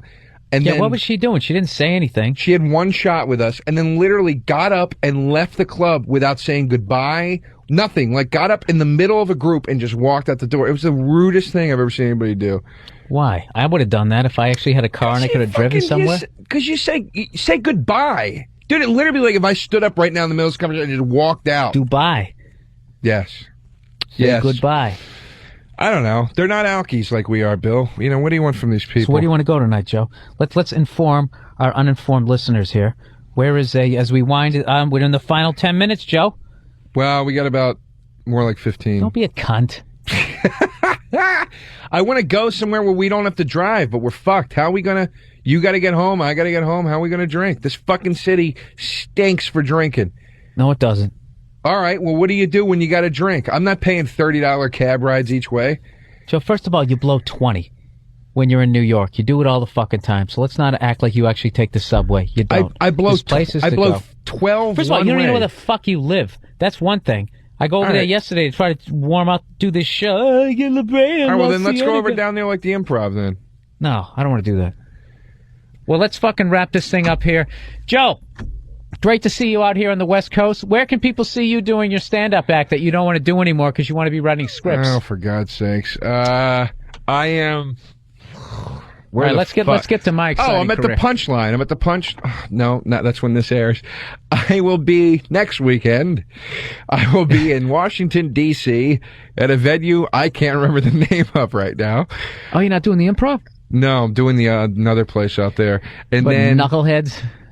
I don't know. Screwballs? I don't know. Come on, what's Just the check awful out my... name of it? It'll be on my MySpace. MySpace.com/Joe DeRosa. Dingleberries.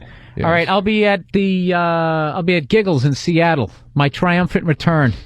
I'm going to a Sonics game up there on Sunday. So if you see me and you tell me you're a fan of Uninformed, I'll buy you a beer. Yeah. First person who comes up to me. That's it, There Joe. you That's what we go. got. That's how we're going to build our audience. There you are. All right, that goes for me too. First person comes up to me in D.C., you get a beer. Just go to my MySpace And see the what the show Jaeger. is. Come on, man. And a Jaeger, you fucks. All right. Well, thanks for listening to Uninformed. Bill Burr, Joe DeRosa. We're going to be back again next month.